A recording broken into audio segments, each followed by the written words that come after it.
9-year-old Ellie McIntyre's bare feet had turned blue, but she kept crawling. Through the snow. Through the wind. Through the kind of cold that kills. "Please," she whispered, her fingers clawing at the frozen earth. "I didn't steal anything. I didn't."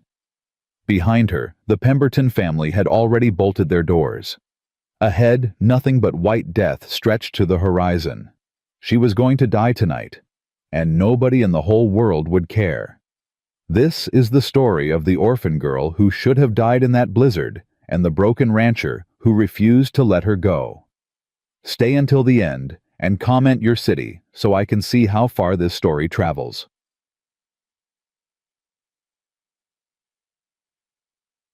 The slap came out of nowhere.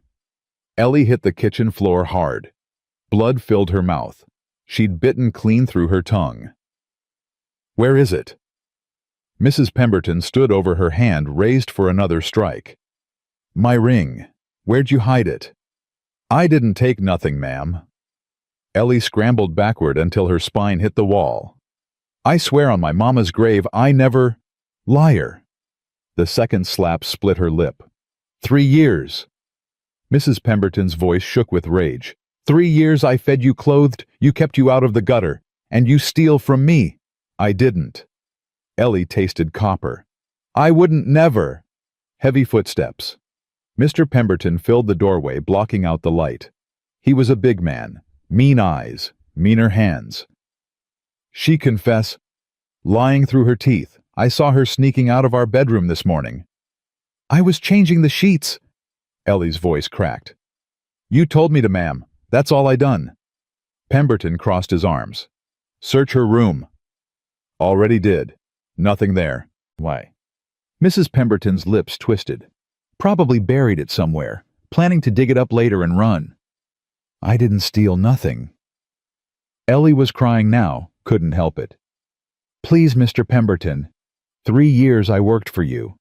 I never took a crumb that wasn't given. Ask anybody." "Ain't nobody to ask." He stepped closer.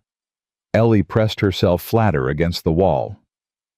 "You got no people, girl. No family. No friends. Just your word against my wife's." He smiled, and it was the coldest thing Ellie had ever seen. "Who you think folks gonna believe?" Ellie knew. She'd always known. Nobody believed orphans. Nobody ever had. "Please." The word came out broken. "Don't send me away. I'll work harder. I'll do anything you want. Just don't—" "Should have thought of that before you turned thief." Pemberton grabbed her collar and yanked her up. "Get your things. You're done here. It's snowing." Ellie dug her heels in, but he was too strong. "Mr. Pemberton, there's a blizzard coming." The men said, "Should have thought of that too." He threw open the back door. The cold hit her like a fist. Wind screamed into the kitchen, carrying snow that stung like needles. Ellie couldn't breathe, couldn't think. 5 minutes, Pemberton said. "Get your things or go without 'em." Ellie ran. Her room wasn't really a room, just a closet with a cot. She grabbed everything she owned, took about 3 seconds. One spare dress, more patches than fabric, worn stockings, a shawl so thin you could see through it. And the locket. She pulled it from under her mattress where she'd kept it hidden for 3 years. Silver, tarnished and old, with 2 letters scratched on the back, VA. Inside was a picture of a woman. Dark hair, sad eyes. Beautiful. Ellie didn't know who she was. Her mama, maybe. Or maybe not. She didn't know anything about where she came from. But somebody had given her this locket. Somebody had loved her once, even if she couldn't remember it. She pressed it to her lips. "I'm sorry, Mama," she whispered. "I tried to be good. I really tried." "Time's up." Ellie fastened the chain around her neck and walked back to face whatever came next. Mrs. Pemberton shoved a bundle at her. "Bread and cheese, more than you deserve." Ellie took it. Didn't say thank you. Didn't see the point. "Hold on!" Pemberton grabbed her arm, spun her around. His hands patted down her dress, rough and careless. They stopped at her chest. "What's this?" It's mine. Ellie's hand flew to the locket. Please, it's all I got. It was my mama's. He yanked the chain. The clasp bit into her neck, then broke. The locket dangled from his thick fingers. Nice silver. He turned it over, saw the initials. Something changed in his face. Something Ellie didn't understand. VA, huh? Please give it back. Tears streamed down her cheeks. Please, Mr. Pemberton. It's the only thing I got of her. Please. He studied the picture inside. That strange look again, like he was doing math in his head. Tell you what. He pocketed the locket. I'll keep this as payment for what you stole. We're square now. But I didn't. Get out. Mrs. Pemberton opened the back door again. The storm had gotten worse. Ellie couldn't see past the porch. Go on, for I have him fetch his rifle. Ellie looked at them.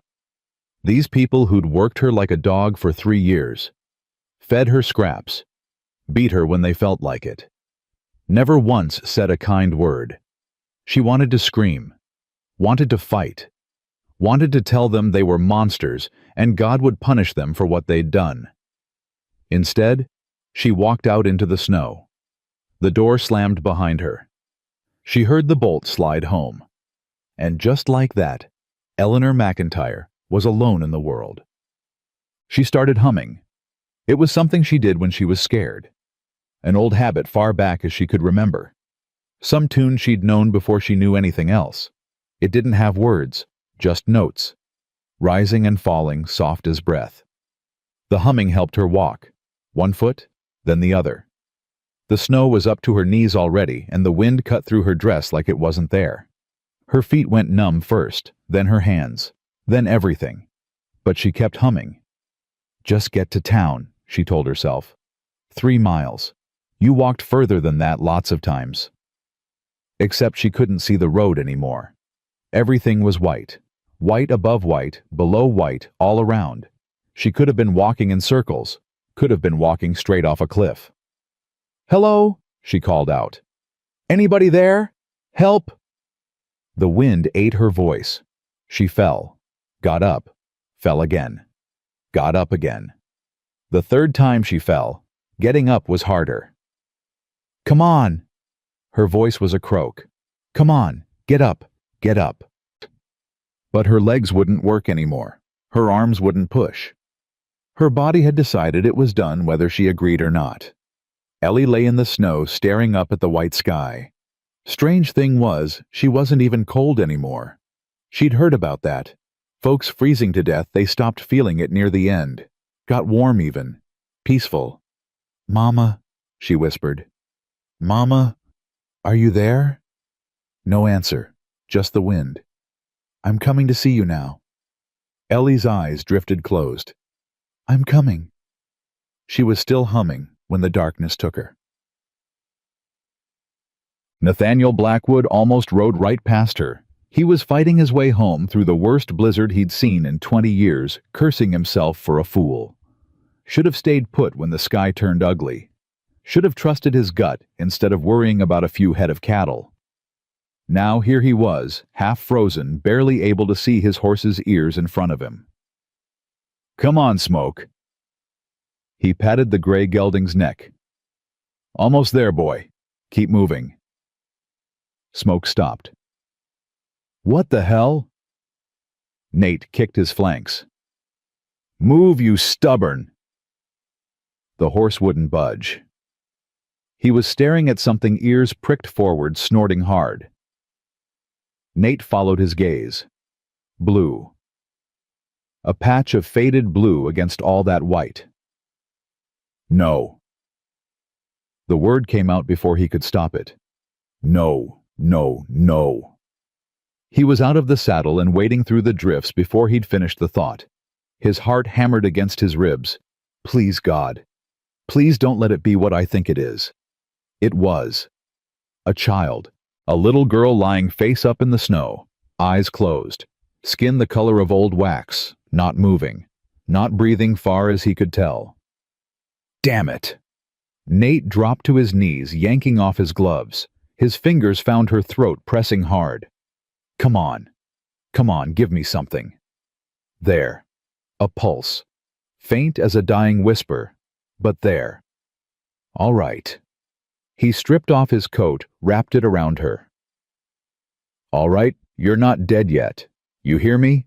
You're not dead yet, so don't you dare give up. He gathered her in his arms, and she weighed nothing. Absolutely nothing. Just bones and frozen skin, and a heartbeat that was barely hanging on. Nate mounted Smoke with the child pressed against his chest. The ranch was still a mile away, a mile through hell with a dying girl in his arms. You stay with me, he growled at her. Don't you quit. You understand? Don't you dare quit. The girl's lips moved, blue and cracked, but moving. Nate leaned closer. What did you say?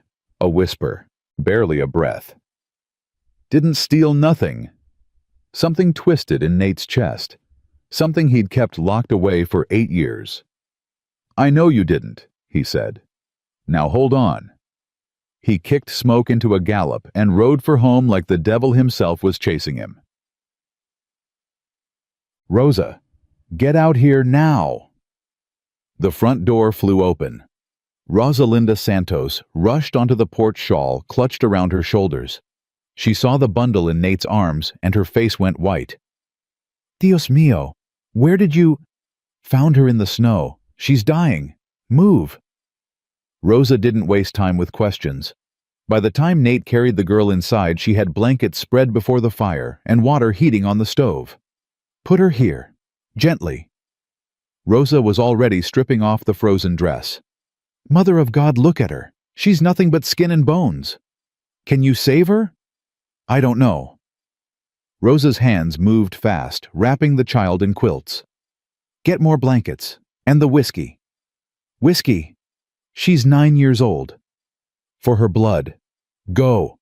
Nate went. When he came back, Rosa had the girl bundled up tight, rubbing her feet with hands that never stopped moving. Her toes. Rosa's voice was grim. Her fingers. We'll see.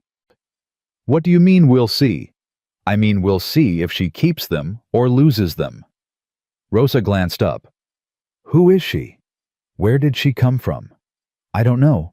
Found her about a mile out, just lying there in a drift. Like somebody left her. Left her? Rosa pulled back the quilt slightly. Madre de Dios, look. Nate looked. Scars. Old ones layered over each other, crisscrossing the child's back like a road map of pain. Belt marks. Switch marks. The kind that came from years of beatings. His hands curled into fists. Somebody did this to her, Rosa said quietly.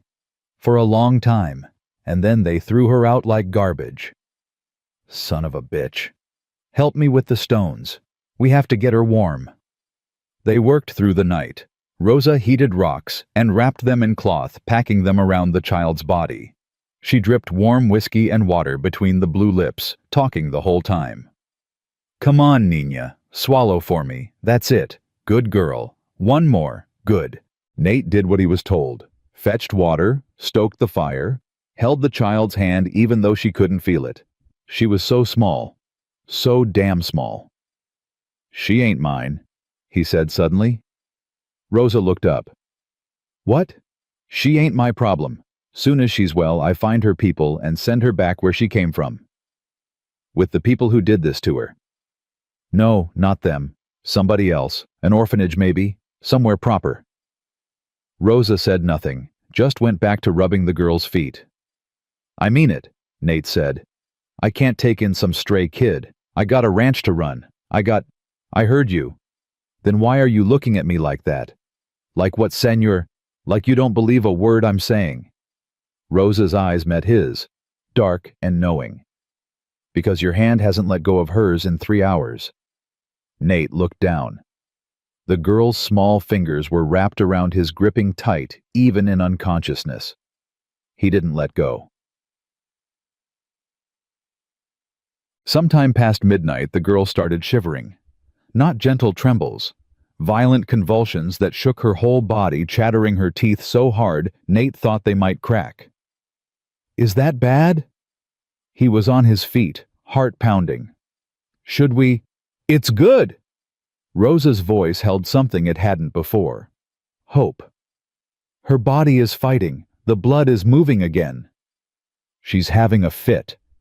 She's warming up. Hold her. Keep her still.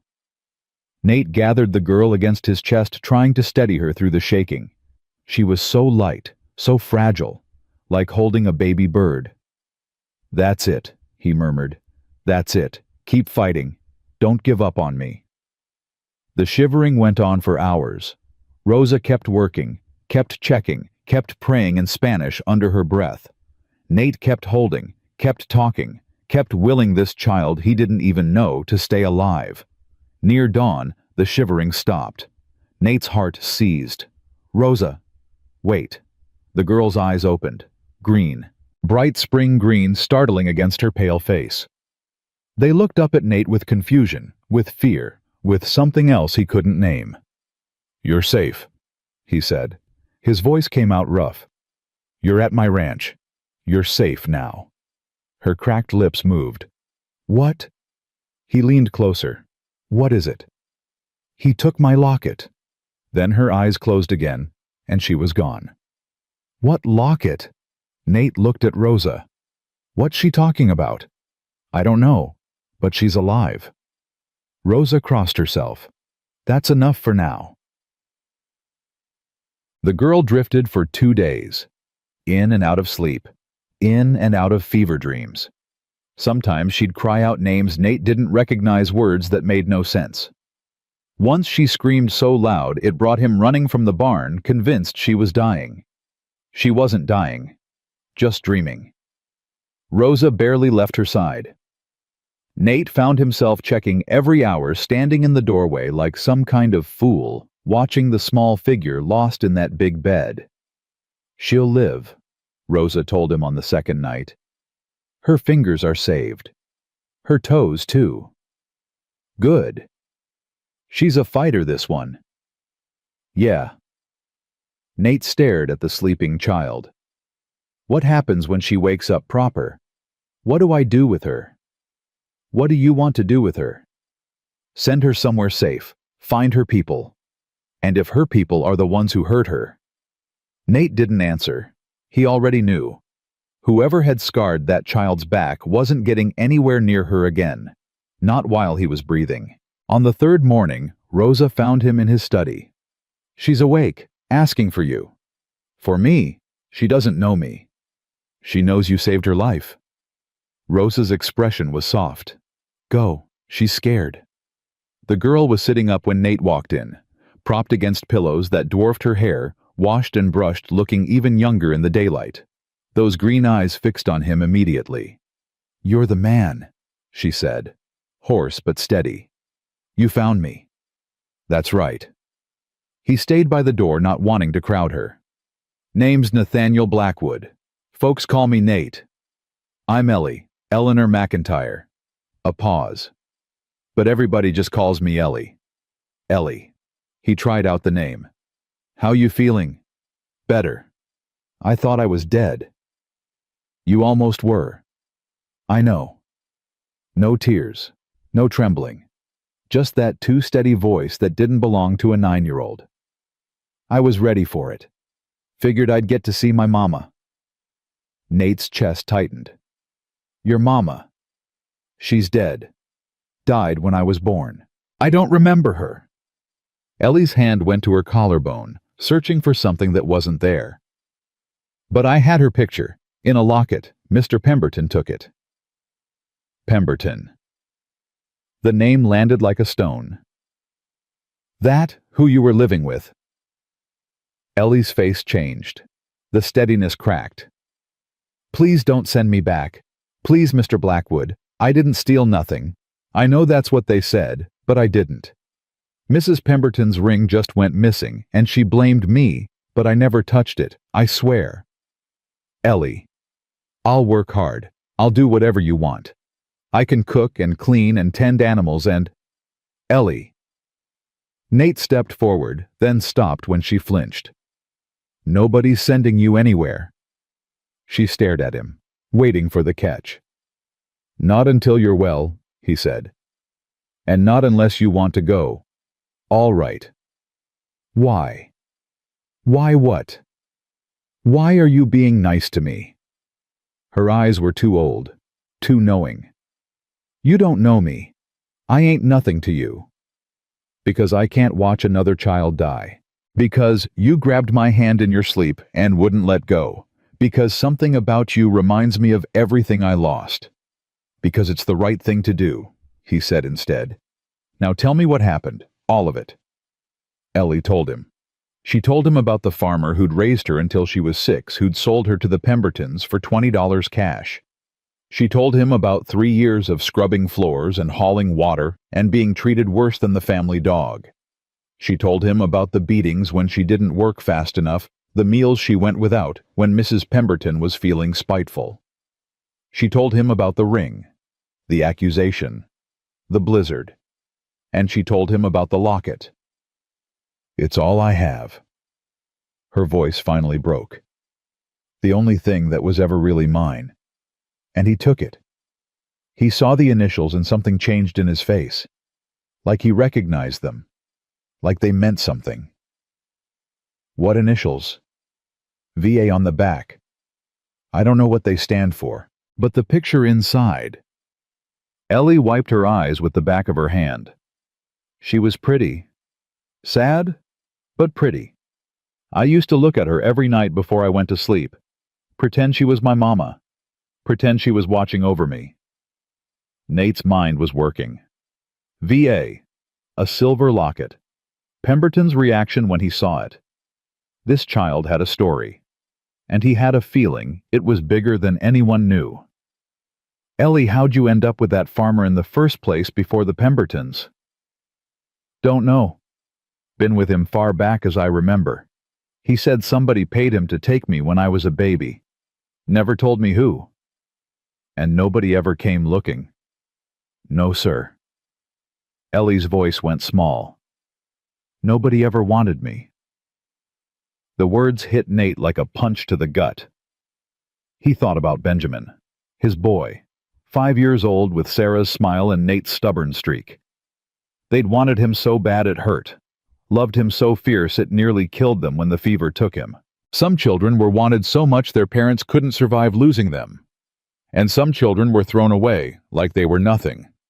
It wasn't fair. It wasn't right. It wasn't anything close to just Ellie. He crossed to the bed and knelt beside it, putting himself at her eye level. You listening to me? She nodded. You're staying here. Long as you need to. Long as you want to. Nobody's gonna hurt you again. And tomorrow? His jaw tightened. Tomorrow, I'm riding to the Pemberton place to get your locket back. Those green eyes went wide. You'd do that for me? I would. But why? Nate didn't have an answer that made sense. Didn't have words for the thing cracking open inside his chest, the thing he'd kept buried since Sarah and Benjamin went into the ground. Because somebody should have, he said finally. Long time ago. Now get some rest. He stood to go, but a small hand caught his sleeve. Mr. Blackwood. Yeah. That song you were humming, when you carried me in from the snow. Ellie's eyes searched his face. Where'd you learn it? Nate went still. What song? The one without words, rising and falling. I know it from somewhere, but I can't remember where. Ice ran down Nate's spine. He hadn't been humming. He'd been focused on keeping her alive, on getting her to the ranch, on not losing another child. He hadn't made a sound. Get some rest, he said again. We'll talk more tomorrow. But as he walked down the stairs, his hands were shaking, because he knew that song. Sarah used to hum it, every night rocking Benjamin to sleep, and he'd never told a soul. That night, Nate sat on the back porch, staring at the snow-covered prairie. Rosa found him there, wrapped in her heavy shawl, cup of coffee in her hand. You should sleep, senor. Can't. The child... She was humming a song. Nate's voice was flat. Same song Sarah used to sing to Benjamin. Rosa went still. Perhaps a coincidence. Maybe. Or maybe... He shook his head. I don't know. I don't know anything anymore. What will you do? Get her locket back. Find out what Pemberton knows about where she came from. Nate's hands curled into fists. And make damn sure nobody hurts her again. And after, when she is well... Silence stretched between them.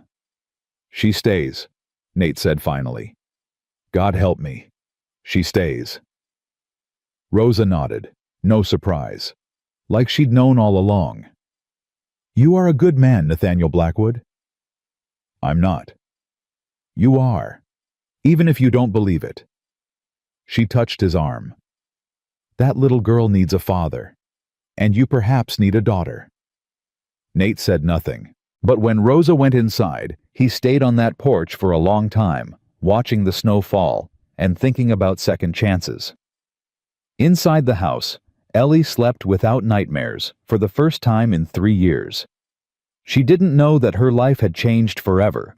She didn't know that the man who'd pulled her from the snow was about to become her fiercest protector.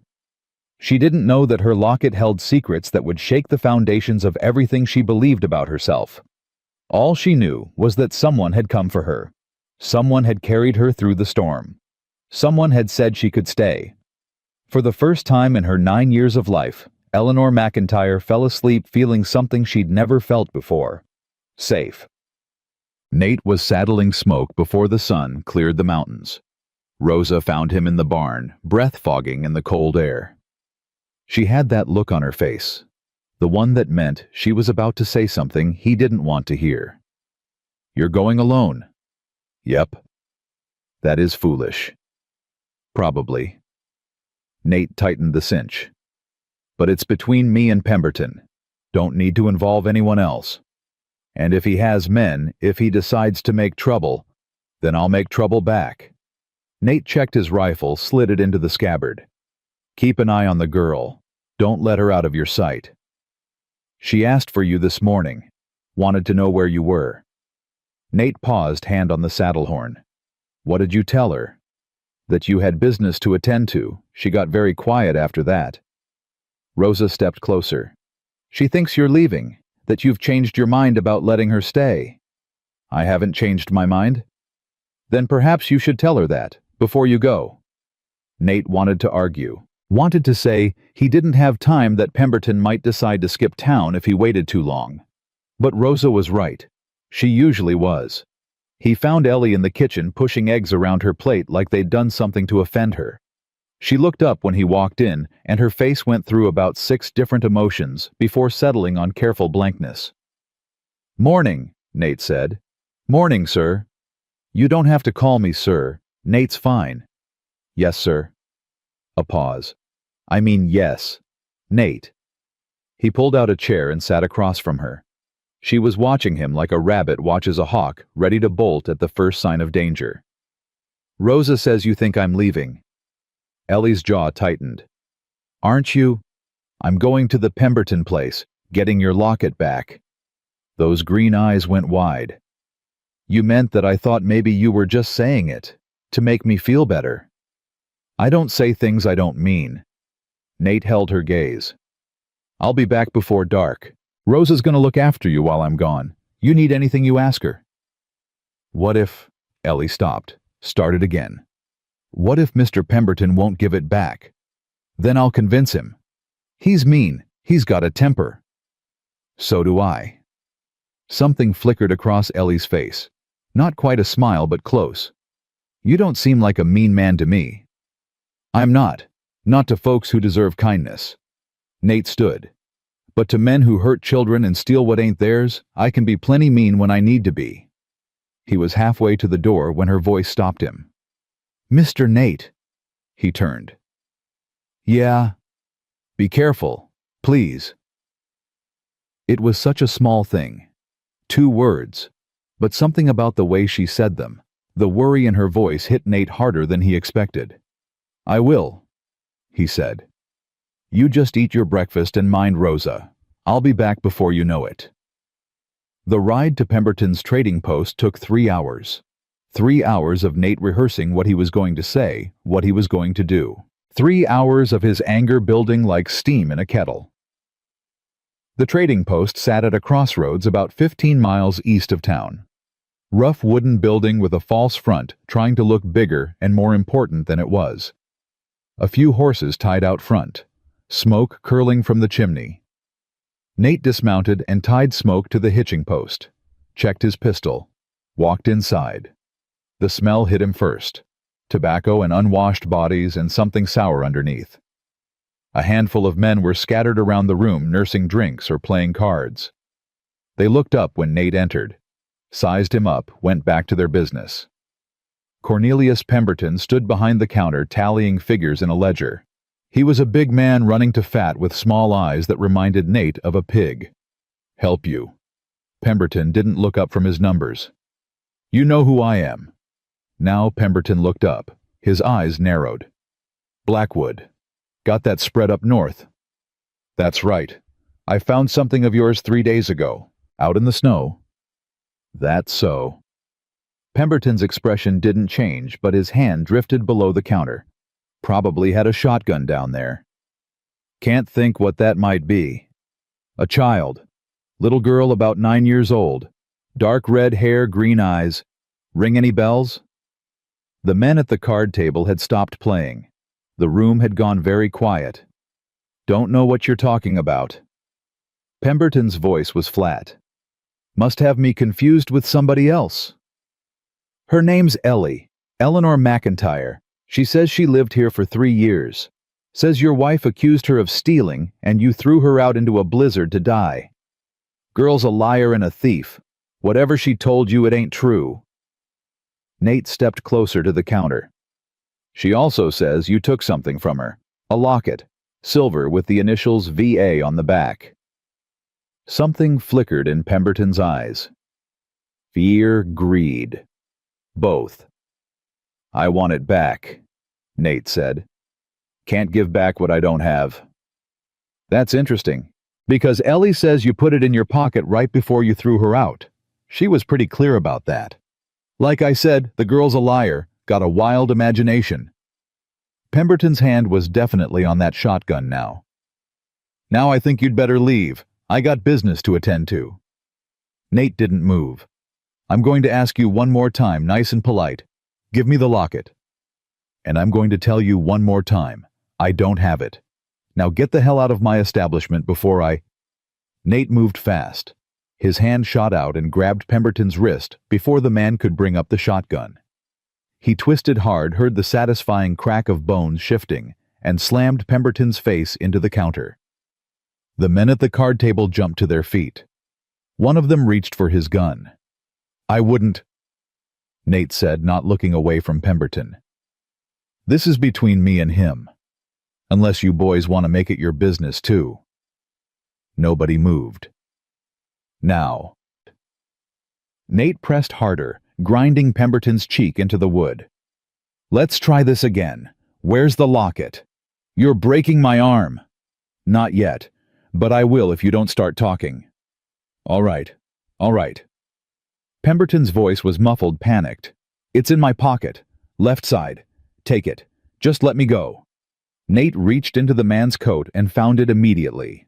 Silver tarnished with a delicate chain. He flipped it open with one hand and saw the portrait inside. A dark-haired woman with sad eyes.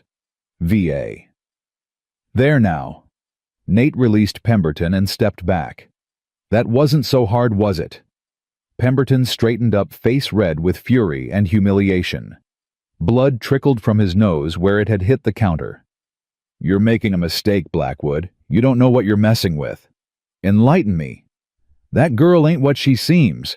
That locket—" Pemberton stopped himself. His eyes darted to the other men in the room. "You don't know who she belongs to. She belongs to herself. And now she's under my protection." Nate pocketed the locket. "If I ever see you anywhere near my ranch, if I hear you've been asking about her or spreading lies, I'll come back here and finish what I started." "We clear?" Pemberton said nothing, just glared with those pig eyes full of hate. "I asked if we're clear." "Crystal." "Good." Nate tipped his hat to the silent men at the card table. "Gentlemen, sorry to interrupt your game." He walked out without looking back. But as he mounted smoke and turned toward home, Pemberton's words kept echoing in his head. "You don't know who she belongs to." What the hell did that mean? The ride home was faster than the ride out. Nate pushed smoke hard, that locket burning a hole in his pocket. He kept thinking about the initials. V.A., about Pemberton's face when he'd mentioned them, about the fear underneath the man's bluster. There was a story here, a secret, and somehow that little girl sleeping in his guest room was at the center of it. Rosa met him in the yard, relief plain on her face. "You're back, and in one piece." "Told you I would be." Nate dismounted and handed her Smoke's reins. "Where's Ellie?" "In the kitchen. She's been watching the window all day." Rosa's eyes searched his face. "Did you get it? The locket?" Nate pulled it from his pocket. Rosa crossed herself. "Gracias a Dios. Go. Give it to her. She needs to see that you kept your word." He found Ellie exactly where Rosa said she'd be, sitting at the kitchen table, staring out the window, hands folded tight in her lap. She turned when she heard his footsteps, and her whole body tensed. "You came back." "Said I would." "I know, but—" She stopped, swallowed hard. "People don't always do what they say they will, in my experience." Nate crossed to the table and sat down across from her. "Close your eyes." "What?" "Close your eyes, and hold out your hand." Ellie looked suspicious, but she did it. Nate took her hand, so small, so thin, and placed the locket in her palm. "Now open them." She opened her eyes, looked down, and burst into tears. "My locket!" She clutched it to her chest, sobbing. "You got it back. You really got it back." "Told you I would." "But how Mr. Pemberton wouldn't have just given it to you. He wanted it. I could tell by the way he looked at it." "Let's just say we had a conversation." Nate watched her open the locket, stare at the portrait inside. "That your mama?" "I don't know. I always pretended she was." Ellie traced the woman's face with her finger. "She looks kind, doesn't she? Like maybe she would have loved me. If she'd lived." "I'm sure she did love you." "You can't know that." "No. But I know somebody gave you that locket. Somebody put it around your neck when you were too young to remember. That means somebody cared." Ellie was quiet for a long moment. Then she looked up at him with those two old eyes. "Mr. Pemberton said something, didn't he? When you took it back, I can see it in your face. Smart kid. Too smart by half. He said I didn't know who you belonged to." Nate kept his voice careful. "You have any idea what that means?" "No, sir." But something flickered in her expression. Uncertainty. "I don't know nothing about where I came from, just that somebody paid the farmer to take me when I was a baby." "Somebody with money?" "I guess so. The farmer, his name was Hiram Poole. He always said I'd been left on his doorstep with a bag of gold coins and a note that said, 'Take care of her.'" Ellie shrugged. "I don't know if that's true or if he just made it up." "What happened to the note?" "He burned it. Said it was safer that way." Her voice turned bitter. "Then he sold me to the Pembertons when the money ran out. So much for taking care of me." Nate filed that information away. A bag of gold coins. A note. Somebody had gone to a lot of trouble to hide this child. The question was why. "Ellie, I want you to think hard. Did Pemberton ever say anything about your locket before the day he took it?" "No, I kept it hidden, never showed it to anybody." She frowned. "But he looked at it strange when he took it, like he'd seen it before, or like he recognized it." "The initials, V.A., do they mean anything to you?" "I've thought about it 100 times. Victoria, Virginia, Vanessa." Ellie shook her head. "Could be any name. Could be none of them." "What about Ashworth?" The word just came out. Nate didn't even know why he said it. Something about the locket, the portrait, the quality of the silver. It looked expensive. Old money expensive. And Ashworth was the biggest old money name in these parts. Ellie went pale. Why'd you say that name? I don't know. Does it mean something to you? No, but... She shivered. It feels like it should, like I've heard it before somewhere far back. The Ashworths are a family out of Boston, rich, powerful. They had a daughter about 20 years ago who disappeared. Nate was reaching now, pulling threads from half-remembered gossip. Scandal of some kind. I don't know the details. You think I'm connected to them? I don't know what I think, but I aim to find out. Ellie was quiet, staring at the locket. Then she looked up. What if you find out something bad? What if my mama was, I don't know, a criminal or something? What if I'm nobody? You're not nobody. Nate's voice came out fiercer than he intended. You're Ellie McIntyre. You're the girl who survived 3 years of hell and walked through a blizzard and didn't give up. That's somebody. That's more than somebody. Tears spilled down her cheeks again. Nobody's ever said anything like that to me before. Then nobody was paying attention. Rosa appeared in the doorway, taking in the scene with knowing eyes. Dinner is almost ready. Ellie, would you like to help me set the table? Yes, ma'am. Ellie wiped her face and stood, but she paused beside Nate's chair. Thank you for getting my locket back. For everything. You're welcome. She hesitated, then leaned down and kissed his cheek. Quick and light like a butterfly landing. Then she was gone, following Rosa to the dining room. Nate sat alone in the kitchen for a long moment, his hand touching the place where her lips had been. Damn it. He'd told himself he wasn't going to get attached. Told himself this was temporary. The kid would heal up, he'd find her somewhere proper to go, and everything would go back to normal. But it was too late for that. He knew it now.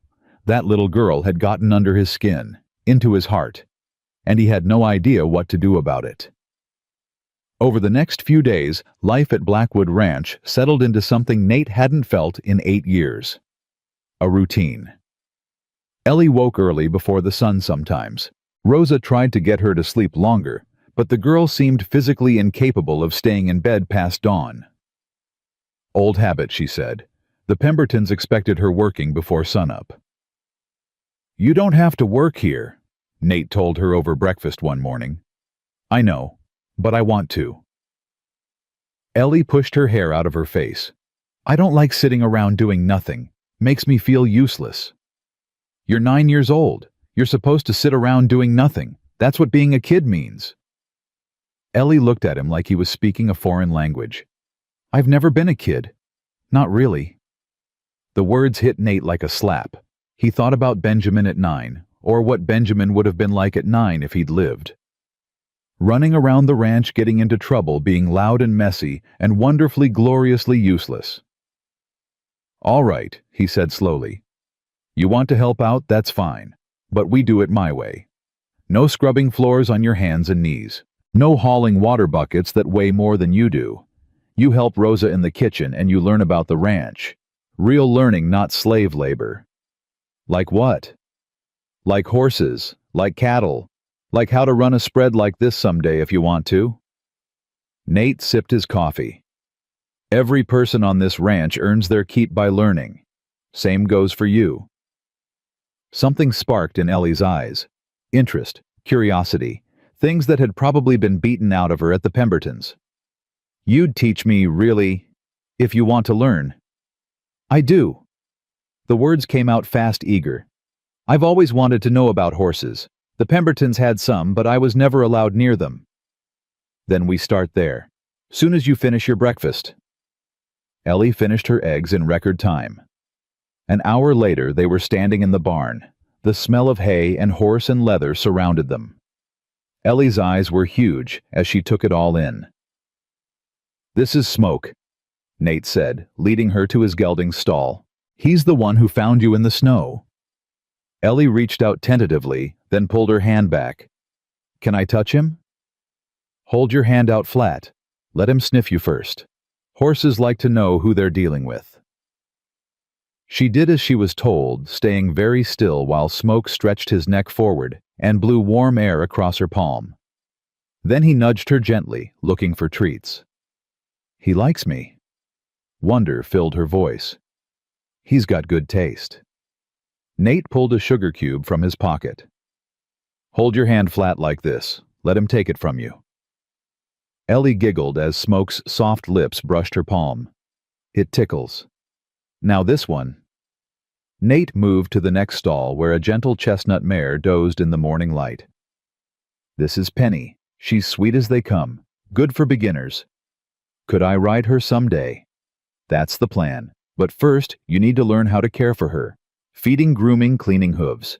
You take care of the horse takes care of you. That's how it works. For the next hour, Nate showed Ellie the basics. How to brush a horse's coat until it gleamed. How to check for stones in the hooves. How to measure out feed. Ellie absorbed everything like a sponge, asking questions that showed she was actually listening. You're a natural, Nate told her as they walked back to the house for lunch. Really? You're not just saying that. I don't just say things. You've got good instincts with animals. They can tell when somebody's genuine. Ellie was quiet for a moment. Then she said, Animals were the only ones who were nice to me. At the Pembertons. They had a dog, mean old hound that bit everybody else. But he never bit me. Used to let me sleep next to him on cold nights. What was his name? Didn't have one. They just called him Dog. Her voice went hard. I hated that. Everything deserves a name. You're right. Everything does. They'd almost reached the house when Ellie stopped walking. Mr. Nate? He turned. Yeah? Why are you doing all this? Teaching me things, letting me stay. You don't have to. We've been over this. I know. But... She struggled for words. Most folks, when they do something nice, they want something back. That's how it works. So what do you want? Nate crouched down to her level. You want the truth? She nodded. 8 years ago, I had a son. His name was Benjamin. He died when he was 5 years old. Scarlet fever. Nate kept his voice steady, though it cost him. After that, I closed myself off. Didn't want to care about anybody or anything. Figured if I didn't care, I couldn't get hurt again. But then I found you. Half dead in the snow. And something happened. He searched for the right words. It was like God was giving me a second chance. To help somebody. To matter to somebody. Does that make sense? I think so. Ellie's eyes were wet. You lost a son. I lost a mama.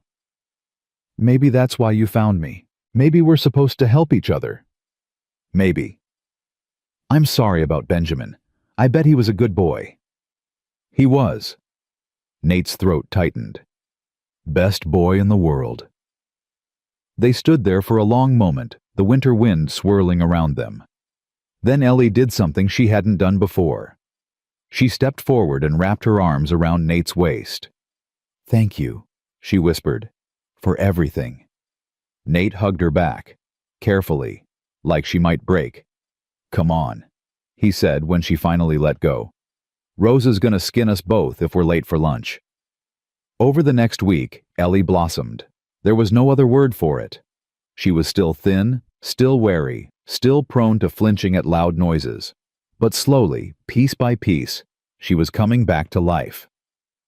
Rosa taught her to make tortillas and empanadas, filling the kitchen with the smell of warm dough and spices.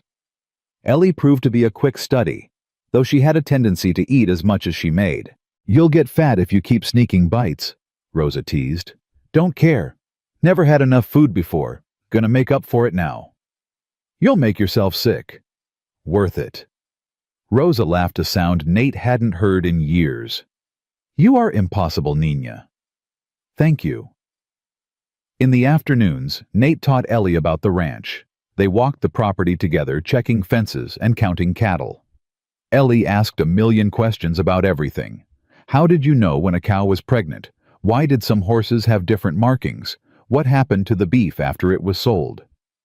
You're going to know more about ranching than me by the time you're 12, Nate told her. Good. Then you can retire and I'll run everything. That's so. Somebody's got to keep this place going. You're getting old. I'm 44. Like I said, old. Nate found himself laughing more than he had in years. The house that had been so silent, so empty, was now filled with noise. Ellie's chatter, Rosa's singing, the clatter of dishes and the creak of floorboards, and all the small sounds that meant life. But underneath the warmth, a shadow lingered. Nate couldn't stop thinking about the locket, about Pemberton's words, about the mystery of where Ellie had come from. One evening, after Ellie had gone to bed, he sat in his study with a glass of whiskey and the locket in his hand. Rosa found him there, staring at the portrait inside. "You are thinking too hard again, senor." "Can't help it. Something about this doesn't add up." "What do you mean?" "Look at this locket." Nate held it up to the lamplight. "This isn't cheap jewelry. This is real silver. Old. Valuable. And the portrait that's not some farmer's wife. Look at her clothes, her hair. This woman had money. So how does a baby with an expensive locket end up with a dirt-poor farmer in the middle of nowhere who gave that farmer gold coins to take care of her? And why did Pemberton recognize the initials?" Rosa was quiet for a moment. Then she said, "You think Ellie comes from a wealthy family?" "I think somebody went to a lot of trouble to hide her. And I think that somebody might still be out there, might still be looking for her. Is that good or bad? I don't know." Nate closed the locket. "That's what worries me." He didn't tell Ellie about his suspicions. Not yet. She was just starting to feel safe, just starting to trust. He didn't want to upset that by filling her head with maybes and what-ifs. But he started asking questions, quietly, carefully. He rode into town and talked to old-timers who'd been around for decades. Asked about the Ashworth family, about scandals from 20 years ago, about babies who'd disappeared. Most folks didn't know anything, but one man, a retired doctor named Henderson, gave him a long, careful look. "Why you asking about the Ashworths' Blackwood?" "Just curious." "Nobody's just curious about that family. They've got a long reach and a longer memory." Henderson lowered his voice. "There was a daughter, Victoria. She was the youngest. Pretty thing but wild. Got mixed up with some cowboy, nobody important, and next thing anyone knew, she was gone." "Gone where?" "That's the question, isn't it? Family said she went back east, to a finishing school or some such, but there were rumors." "What kind of rumors?" Henderson glanced around, making sure they weren't overheard. "Rumors that she was in the family way, that the Ashworths shipped her off to have the baby somewhere nobody would see. And after that..." He shrugged. "Nobody knows. Some say she died in childbirth.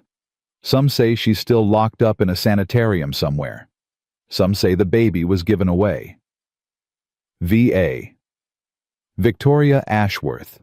The pieces were starting to fit together, and Nate didn't like the picture they were forming. "The Ashworths," he said slowly. "They still around. The old man died a few years back, but the sons, there are two of them. They run the family business now. Mining, railroads, banking. They've got money, power, and more lawyers than God." Henderson met Nate's eyes. "If you're thinking about getting involved with them, don't. Those people eat folks like us for breakfast." "I appreciate the warning. You're not going to listen to it, are you?" "Probably not." Henderson shook his head. "Then God help you, Blackwood, because you're going to need it." That night, Nate sat on the back porch despite the cold, turning the locket over in his hands. Victoria Ashworth. If Ellie was her daughter, then she had blood relatives.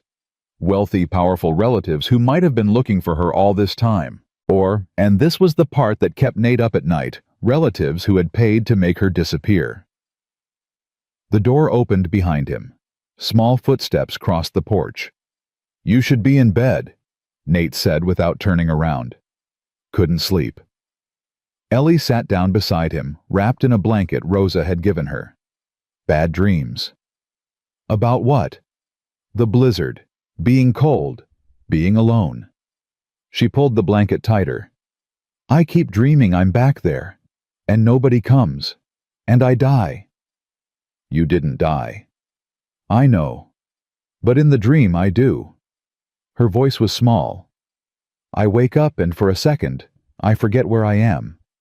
I think I'm still at the Pembertons, or still in the snow, and I have to look around and remind myself I'm safe. Nate was quiet for a moment. Then he said, I have dreams like that too. You do. About Benjamin. About Sarah. About the night they died. He stared out at the moonlit snow. I dream I'm holding my boy trying to make the fever break, and nothing works. I dream my wife is calling for me, and I can't reach her. I dream they're both standing at the end of a long road walking away, and no matter how fast I run, I can't catch up. Does it ever stop the dreams? Not yet, but it gets easier. Or maybe you just get stronger. Ellie was quiet for a long moment. Then she said, Mr. Nate. Yeah. If something happens, if somebody comes to take me away, would you fight for me? Like really fight? Nate turned to look at her. Her face was pale in the moonlight, her eyes huge and worried. What makes you think somebody might come for you? I don't know. Just a feeling. She shivered. Mrs. Pemberton used to say I was more trouble than I was worth. That somebody would come looking someday and I'd get what was coming to me. I didn't know what she meant, but it scared me. Nobody's taking you anywhere. Nate's voice came out harder than he intended. You hear me? You're under my protection now. That means something. Promise? I promise, and I don't break my promises. Ellie leaned against his shoulder, and Nate let her. They sat together in the cold, watching their breath make clouds in the moonlight, and neither of them spoke for a long time. Finally, Ellie's eyes drifted closed. Nate carried her back to bed, tucked the blankets around her, stood in the doorway for a moment, watching her sleep. She looked peaceful, young, innocent. She didn't know that somewhere out there, powerful people might be looking for her. She didn't know that her locket might be the key to everything. She didn't know that the life she was building here could be torn apart in an instant. And Nate wasn't going to let that happen. Whatever it took, whatever it cost. He'd promised to fight for her. And Nathaniel Blackwood always kept his promises.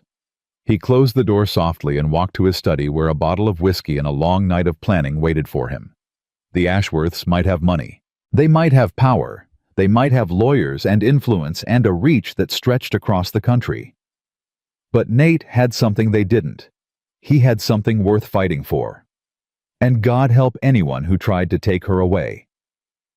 The trouble came on a Tuesday morning 2 weeks after Nate had taken back the locket. He was teaching Ellie how to saddle Penny when the sound of hooves reached them, multiple horses coming fast. Nate's hand went to his hip before he remembered he'd left his pistol in the house. Stay here, he told Ellie. Don't come out until I say. But, do as I say. He walked out of the barn to find 3 riders pulling up in his yard. 2 men he didn't recognize, hard-faced types with the look of hired muscle, and 1 woman in a severe black dress that probably cost more than most folks made in a year. The woman dismounted without waiting for help. She was maybe 50, iron gray hair pulled back, tight lips, pressed into a thin line. Mr. Nathaniel Blackwood. That's me. Who's asking? My name is Miss Harriet Price. I represent the Children's Welfare Society of the Wyoming Territory. She pulled papers from her saddlebag. We've received a report about a minor child residing at this residence without proper legal guardianship. Nate's blood went cold. That's so. And who filed this report? That information is confidential. What matters is that we investigate all claims of potential child endangerment. Endangerment. The word tasted like poison. Lady, I saved that child's life. Found her half dead in a blizzard. If I hadn't... Mr. Blackwood, I'm not here to argue. I'm here to assess the child's situation and determine appropriate placement. Miss Price's eyes swept the property. Where is she? Safe. Which is more than she was before I found her. I need to see her, to interview her, to confirm she's being properly cared for. Nate didn't move. Every instinct screamed at him to send this woman packing, to refuse to let her anywhere near Ellie. But he knew how this worked. Refuse to cooperate, and they'd come back with a marshal, with the law. Fine, he said through gritted teeth. But I'm present for any interview. And if you upset that child, we're done. That's acceptable.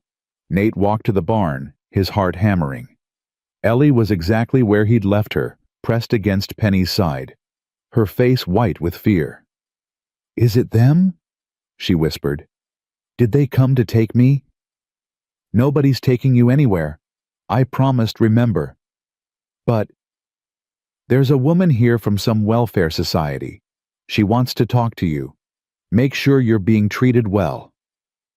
Nate crouched to her level. All you have to do is tell the truth. Can you do that? Ellie nodded, but her hands were shaking. I'm going to be right there the whole time. Nothing bad is going to happen. You promise? I promise. They walked back to the yard together, Ellie's hand gripping Nate's so tight it hurt. Miss Price studied the girl with cold, assessing eyes. You must be Eleanor. Ellie. The word came out barely above a whisper. People call me Ellie. Very well, Ellie. I have some questions for you. Would you like to go inside where it's warm? Rosa had appeared on the porch, her expression thunderous. She said nothing as they filed into the kitchen, but her eyes promised violence if anyone tried to harm the child. Miss Price sat at the table and gestured for Ellie to sit across from her. Nate stood against the wall, arms crossed, watching every move. Now, Ellie. Miss Price's voice softened slightly. Can you tell me how you came to be living here? Ellie looked at Nate. He nodded encouragingly. Mr. Nate found me. Her voice was steadier now. In the snow. I was dying, and he saved me. And before that, where were you living? With the Pembertons, at their trading post. Were the Pembertons your family? No, ma'am. They bought me. Miss Price's pen paused on her notepad. Bought you. From a farmer named Hiram Poole. He said somebody paid him to raise me when I was a baby, but when the money ran out, he sold me to the Pembertons. Ellie's jaw tightened. For $20. I see. And how did you come to leave the Pembertons? They threw me out. Mrs. Pemberton said I stole her ring, but I didn't. I never stole nothing in my whole life. Ellie's voice cracked. They threw me out into the blizzard with nothing but a bundle of bread and told me to go. I almost died. Miss Price wrote something in her notebook. That's quite an accusation. It's not an accusation. It's what happened. Mr. Pemberton tells a different story. He says you ran away after being caught stealing. Mr. Pemberton is a liar. Ellie's eyes flashed. He also stole my locket. The only thing I had from my mama. Mr. Nate had to go get it back for me. Is this true, Mr. Blackwood? Every word. Nate kept his voice level. I rode to Pemberton's trading post myself. The man admitted he'd taken the locket. He also said some things that made me think there's more to Ellie's story than anybody knows. What kind of things? He said I didn't know who she belonged to. Like somebody out there has a claim on her. Nate's jaw tightened. If that's true, I want to know about it. But whoever they are, they sure as hell haven't been taking care of her for the past 9 years. Miss Price studied him for a long moment. Then she turned back to Ellie. How are you being treated here, Ellie? Are you fed properly, clothed? Do you have a place to sleep? I have my own room. Wonder crept into Ellie's voice despite her fear. With a real bed and blankets and everything. Rosa, she's Mr. Nate's housekeeper. She makes me 3 meals a day. She's teaching me to cook and sew. And Mr. Nate is teaching me about horses and ranching. Do they hit you? What? Ellie looked genuinely shocked. No, nobody's ever hit me here. Mr. Nate would never. It's a standard question. Miss Price's tone was clinical. I have to ask. Well, the answer is no. This is the first place in my whole life where nobody's hurt me. Ellie's voice trembled. Please don't take me away, please. I'll die if I have to go back to people like the Pembertons. I have no intention of sending you back to the Pembertons. Miss Price closed her notebook. But Mr. Blackwood, we do have a problem. What kind of problem? You're a single man with no legal claim to this child. You're not a blood relative. You haven't filed adoption papers. In the eyes of the law, you're essentially holding her without authority. I'm protecting her from the people who tried to kill her. I believe you. For the first time, Miss Price's expression softened. I've been doing this work for 20 years, Mr. Blackwood. I know a good situation when I see one. This child is healthier, happier, and safer than she's been in years. That's obvious. Then what's the problem? The problem is that the law doesn't care about obvious. The law cares about paperwork. And right now you have none. She stood. I'm going to file a report saying the child is in good care.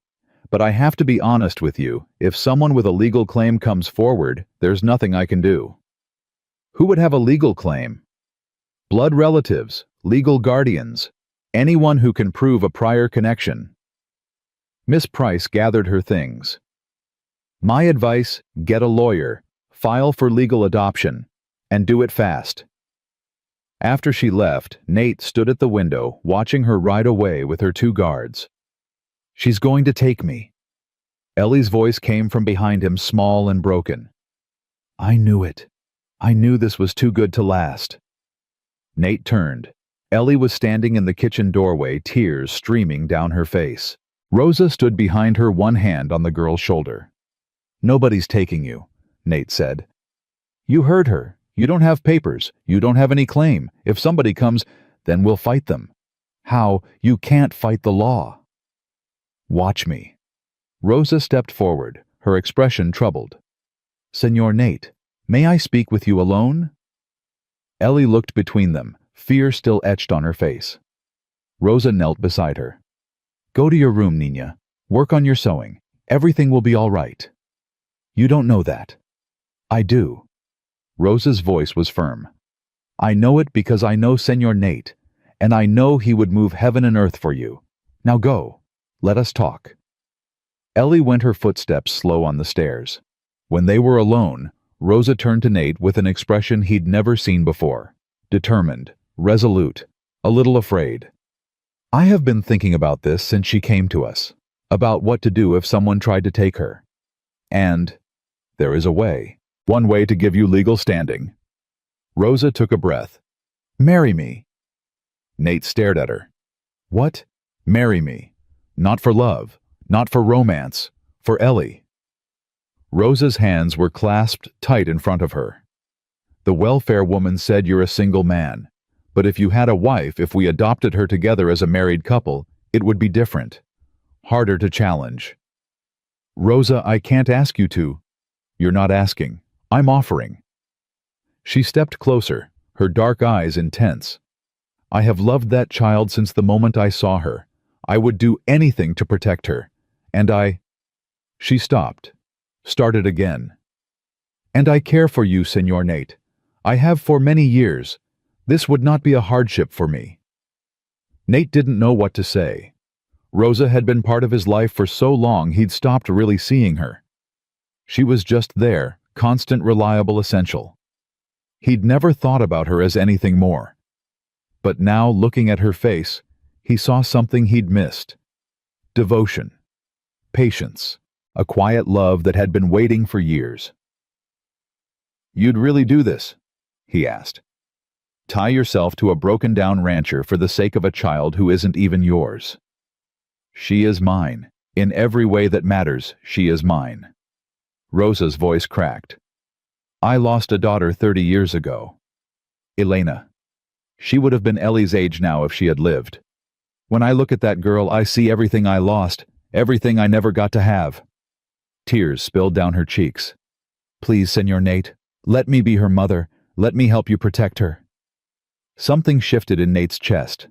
Something that had been frozen for 8 years began to thaw. He thought about Sarah, about how much she had loved him, about how she would want him to be happy to find someone to keep living even after she was gone.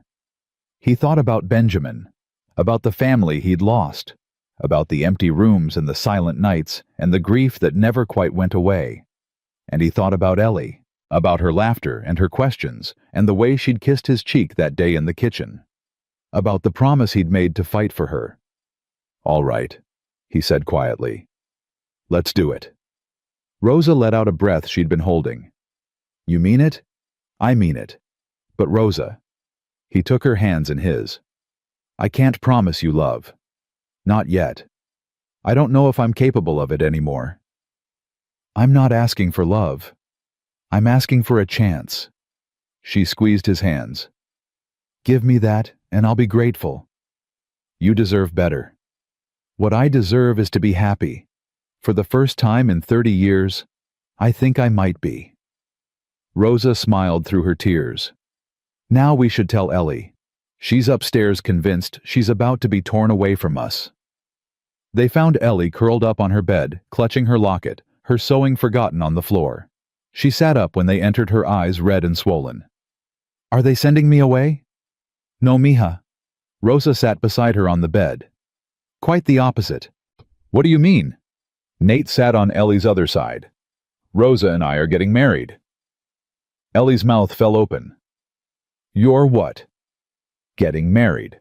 And then we're going to adopt you, legally, properly, so that nobody can ever take you away." "But..." Ellie looked between them, stunned. "You're not in love. Are you?" "There are many kinds of love," Rosa said gently. "There is passionate love, yes, but there is also the love of shared purpose, of companionship, of building something together." She brushed a strand of hair from Ellie's face. "That is the love Senor Nate and I share, and it is more than enough." "So I'd be..." Ellie's voice caught. "I'd really be your daughter, both of yours. If you want to be." "If I want to be..." Ellie threw herself at Rosa, wrapping her arms around her neck. Yes, I want to be. More than anything." Rosa held her tight, tears streaming down her face. Over Ellie's shoulder, she met Nate's eyes. "Thank you," she mouthed. Nate nodded. He didn't trust himself to speak. Ellie pulled back, wiping her face. Then she turned and hugged Nate too, nearly knocking him off the bed. "Thank you, Papa." The word came out before she could stop it. She froze, pulling back. "I'm sorry. I didn't mean to. I shouldn't have." "It's fine." Nate's voice was rough. "You can call me that, if you want to." "Really? Really?" Ellie's face broke into the brightest smile Nate had ever seen. "Papa," she said again, testing the word. "And Mama Rosa. I have a mama and a papa." "You do, Nina." Rosa pulled her close again. "You do." They got married 4 days later. It wasn't much of a ceremony. Just the three of them, a circuit preacher, who happened to be passing through, and Hector Valdez as witness. They said their vows in the main room of the ranch house, with snow falling outside the windows and a fire crackling in the hearth. Ellie stood between them, holding both their hands. "Do you, Nathaniel James Blackwood, take this woman?" "I do." "And do you, Rosalinda Elena Santos, take this man?"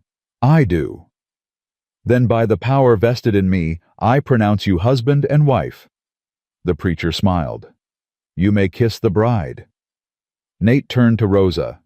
She looked different today, softer somehow, in a dress she'd borrowed from a neighbor. Her dark eyes were bright with tears. He kissed her gently, briefly. A promise, more than a passion. Ellie cheered. "Does this mean I can call you Mama now?" she asked Rosa. "For real. For real, mija. Forever." That night, after Ellie had gone to bed, Nate and Rosa sat together in the kitchen. 2 cups of coffee between them. Rings on their fingers. A new world spreading out before them. What happens now? Rosa asked. We file adoption papers. Make Ellie legally ours. And then, Nate paused. Then we wait. See if anybody comes forward to challenge us. Do you think they will? I don't know. But I keep thinking about what Pemberton said. About who Ellie belongs to. He turned his coffee cup in his hands. I did some asking around in town about the Ashworth family. What did you learn? They had a daughter named Victoria. 20 years ago, she got involved with some cowboy and ended up pregnant. The family shipped her off to have the baby somewhere quiet. After that, nobody knows what happened to her, or to the child. Rosa's eyes widened. You think Ellie? The locket has the initials V.A., Victoria Ashworth. Nate met her gaze. It fits Rosa. The expensive locket, the bag of gold coins, the secrecy. Somebody wanted that baby to disappear. But if the Ashworths are Ellie's family, they might come for her. They've got money lawyers' power if they decide they want her back. He didn't finish the sentence. He didn't have to.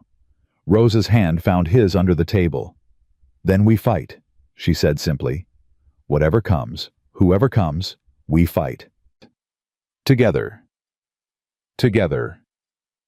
The storm that had been building on the horizon broke a week after the wedding. Nate was in the barn grooming Smoke when he heard horses approaching, more than one, moving fast. He grabbed his rifle and stepped outside. 3 riders came over the ridge. 2 of them were the same hard-faced men who'd accompanied Miss Price. The third was a stranger, a thin, sharp-featured man in an expensive suit who looked completely out of place on horseback. Mr. Blackwood. The thin man's voice was cultured Eastern. My name is Walter Grimsby. I'm an attorney representing the Ashworth family of Boston. Nate's grip tightened on the rifle. What do you want? I believe you have something that belongs to my clients. Grimsby's smile didn't reach his eyes. Or rather, someone. I don't know what you're talking about. Don't play games with me, Mr. Blackwood. We know about the girl. We know about the locket. We know everything. Grimsby dismounted and straightened his coat. The Ashworth family has been searching for their lost granddaughter for 9 years. Imagine their joy when they learned she'd finally been found. Granddaughter. The word tasted sour. Funny, nobody seemed too concerned about finding her when she was being beaten and starved and sold like property. An unfortunate situation, one that the family deeply regrets, but that's all in the past now. They want to bring Eleanor home, give her the life she deserves. She has a life. Here, with me and my wife. Grimsby's eyebrows rose. Your wife. My understanding was that you were unmarried. Things change. I got married last week, to my housekeeper. We've filed for legal adoption of Eleanor. Something flickered in Grimsby's eyes. Surprise, maybe. Or calculation. That is unexpected, but ultimately irrelevant. The Ashworths are blood relatives. Their claim supersedes any adoption. Not if the adoption is finalized before you can challenge it. Oh, we'll challenge it. Make no mistake. Grimsby's smile sharpened. We have documents proving Eleanor's identity. Birth records, testimony from the doctor who delivered her, a sworn statement from the farmer who was paid to take her. He paused. Yes, Mr. Poole was quite helpful once we found him. Money has a way of loosening tongues. So the Ashworths paid to have Ellie hidden. Then they paid to find her again. What changed? The old man died, the original patriarch. He was the one who insisted the child be hidden, claimed she was an embarrassment to the family name. Grimsby shrugged. His sons feel differently. They want to right an old wrong. Bring their niece home where she belongs. And if Ellie doesn't want to go, she's a child. She doesn't get to choose. Like hell she doesn't. Grimsby sighed as if dealing with a particularly slow student.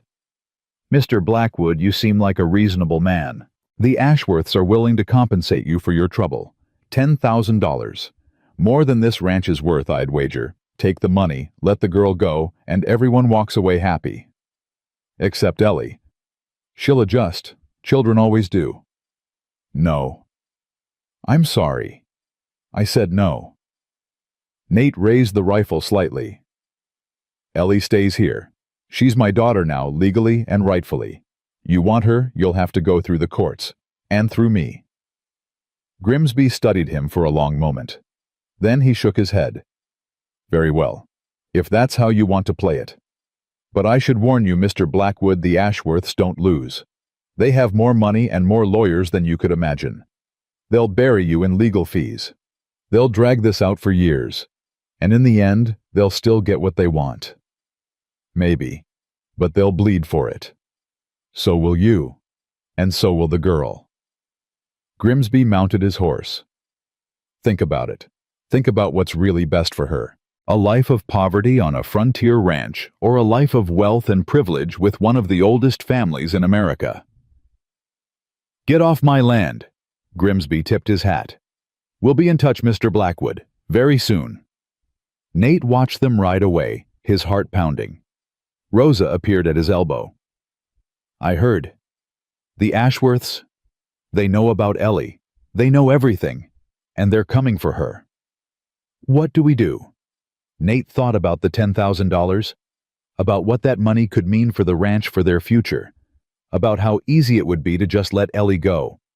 Then he thought about her face, her laugh, the way she called him Papa. We fight, he said, like we promised. Even if we can't win, especially then. Rosa nodded slowly. Then we need a lawyer, a good one, someone who isn't afraid of money or power. I know someone, Bartholomew Preston out of Cheyenne. He's handled cases against rich folks before. Nate's jaw tightened. I'll ride out tomorrow. See if he'll take us on. And Ellie? Do we tell her? Nate looked toward the house where Ellie was probably working on her lessons, unaware that her whole world was about to be threatened again. We tell her. She deserves to know. He squared his shoulders. But we tell her together, and we make damn sure she understands that we're not giving up. Not now, not ever. They found Ellie in the kitchen practicing her letters at the table. She looked up when they entered and her smile faltered when she saw their faces. What's wrong? Sit down, mija. Rosa took her hand. We need to talk. And they told her everything. About Victoria Ashworth. About the locket. About the wealthy family that wanted to claim her. Ellie listened in silence, her face growing paler with each word. So they want to take me away? She asked when they finished. These Ashworth people, they want to try, Nate said. But... And they're rich. Really rich. Yes, but that doesn't mean... Then they'll win. Ellie's voice was flat, dead. Rich people always win. That's how the world works. Not this time. Nate knelt beside her chair. Listen to me, Ellie. I don't care how much money they have. I don't care how many lawyers they throw at us. You are my daughter, mine and Rosa's. And we will fight for you until there's no fight left. But why? Why would you do that? I'm nobody. I'm just... You're not nobody. Rosa's voice cracked. You are everything. Everything to us. Don't you understand that... Tears spilled down Ellie's cheeks. I thought I was finally safe. I thought... You are safe. Nate gripped her shoulders. Right here. With us. No matter what happens, you are safe. What if they take me? What if the law says I have to go? Then I'll break you out. I'll take you somewhere they can't find you. Mexico. Canada. The ends of the earth if I have to. Nate's voice was fierce. I promised you I'd fight for you, Ellie. And I don't break my promises. Ever. Ellie looked at him with those two old eyes. Then she looked at Rosa. You really want me, even though I might bring all this trouble. Mija. Rosa cupped her face in both hands. You are worth any amount of trouble, any amount of pain, any amount of risk. Don't you know that by now? Ellie threw herself into Rosa's arms, sobbing. Nate watched them hold each other, and something hardened inside him. A determination that went deeper than bone. The Ashworths thought they could take his daughter. Thought their money and their power made them untouchable. They were wrong. Nathaniel Blackwood had lost one family already. Lost a wife and a son, and nearly lost his mind to grief. He would not lose another. Whatever it took, whatever it cost, however long it took, he would fight. And God help anyone who stood in his way. Bartholomew Preston was not what Nate expected. The lawyer was a small man, barely 5'5", with spectacles that made his eyes look twice their size, and a suit that had seen better days. He didn't look like someone who could take on the wealthiest family in the territory. But when he spoke, everything changed. The Ashworths. Preston leaned back in his chair, fingers steepled. I've been waiting 20 years for a chance to go after those bastards. You know them? I know what they did to my sister. Preston's voice went cold. She worked for them, as a maid. When the old man's son got her pregnant, they threw her out on the street. Paid her off to keep quiet. She drank herself to death within a year. I'm sorry. Don't be sorry. Be angry. Preston stood and began pacing his cramped office. Tell me everything. From the beginning. Don't leave anything out. Nate told him. About finding Ellie in the snow. About the Pembertons. About the locket and the initials and everything he'd learned about Victoria Ashworth. Preston listened without interrupting, occasionally making notes on a scrap of paper. This is good, he said when Nate finished. Better than good. The Ashworths have skeletons, Mr. Blackwood. Lots of them. And you've just handed me the key to the closet. What do you mean? Victoria Ashworth didn't just disappear. She died, in childbirth, in a charity hospital in Denver, under a false name. Preston's eyes glittered. I've suspected it for years, but could never prove it. If your Ellie is her daughter, then we have documentation. Birth records, death certificates, a paper trail that leads right back to the family that abandoned her. How does that help us? It proves intent. The Ashworths didn't lose track of this child. They deliberately disposed of her, paid people to hide her, made sure she'd never be found. Preston smiled grimly. That's not the action of a loving family that wants their granddaughter back. That's the action of people who wanted her to disappear. So why do they want her now? That's the question, isn't it? Preston sat back down, drumming his fingers on the desk. The old man is dead. The sons are running things now. Something must have changed. Some reason why they suddenly need this girl. What kind of reason? Money, most likely. There's always money. Preston thought for a moment. I need to do some digging. Look into the family finances. See if there's something in the old man's will that might explain this. How long will that take? A few weeks, maybe more. Preston met Nate's eyes. Can you keep the girl safe that long? I'll keep her safe as long as it takes. Good. Because once we go to court, the Ashworths are going to throw everything they have at us. Money, influence, witnesses who'll say whatever they're paid to say. Preston stood and offered his hand. This won't be easy, Mr. Blackwood. But I promise you, I'll fight like hell. That's all I ask. The weeks that followed were tense. Ellie tried to act normal, but Nate could see the fear lurking behind her eyes. She flinched at every unexpected sound. Had nightmares almost every night. Started carrying her locket everywhere, clutching it like a talisman. What if they come while you're away? She asked one morning, watching Nate saddle smoke. What if they just take me? Rosa's here. Hector and the boys are here. Nobody's getting anywhere near you. But what if... Ellie. Nate crouched down to her level. I need you to trust me. Can you do that? I trust you. It's them I don't trust. That's fair. But here's what I know. He took her hands in his. The Ashworths think they can buy anything. Think their money makes them untouchable. But they've never gone up against someone like me. Someone who's got nothing to lose and everything to fight for. You have plenty to lose. The ranch, your money, everything. None of that matters, not compared to you. Ellie's eyes filled with tears. Why do you care so much? I'm just some orphan you found in the snow. You're my daughter. The words came out fierce and sure. I don't care how we got here. I don't care about blood or paperwork or what the law says. You're mine, and nobody takes what's mine. Ellie threw her arms around his neck and held on tight. I love you, Papa, she whispered. I never said that to anyone before. But I love you. Something cracked open in Nate's chest, something that had been frozen since the day he buried Sarah and Benjamin. I love you too, sweetheart, more than you know. 3 weeks later, Preston arrived at the ranch with news. I found it, he said, barely waiting until he was through the door. The reason they want her, it's the will. What about it? Old man Ashworth was a complicated piece of work.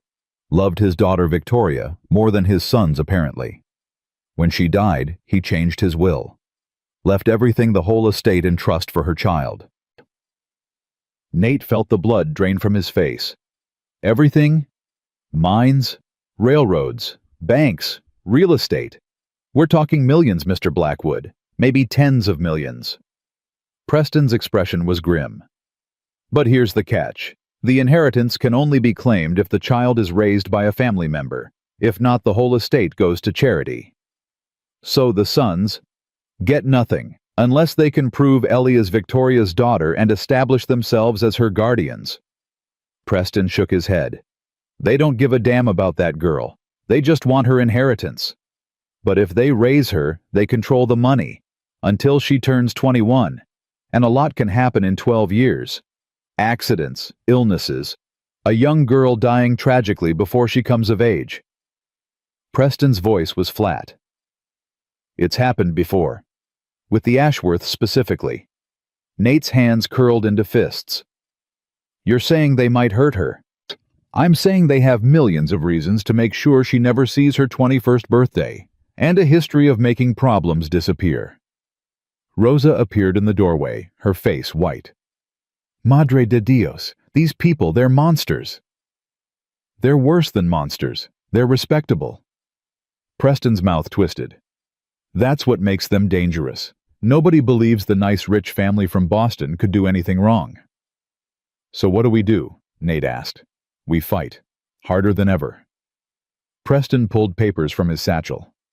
I've subpoenaed the Ashworth family records, the birth certificate, Victoria's death certificate, everything that proves they knew about Ellie and chose to abandon her. If we can show the judge that they're only interested in her money, not her welfare, then we might win. Then we might have a chance. Preston met his eyes. It's not much, but it's something. The hearing was scheduled for the following Monday. Nate barely slept the night before. He sat in his study, staring at the fire running through every possible outcome in his head. Most of them ended badly. Rosa found him there near midnight. You should rest, she said quietly. Can't. Too much at stake. She sat beside him, taking his hand. Whatever happens tomorrow, you've done everything you could, more than anyone could ask. It's not enough. It might never be enough. Nate. It was the first time she'd called him by his name without the senor in front of it. Listen to me. Whatever that judge decides, Ellie knows she's loved. She knows what it feels like to have a family. That's something the Ashworths can never take away. They can take her. That's enough. Then we'll get her back, somehow, some way.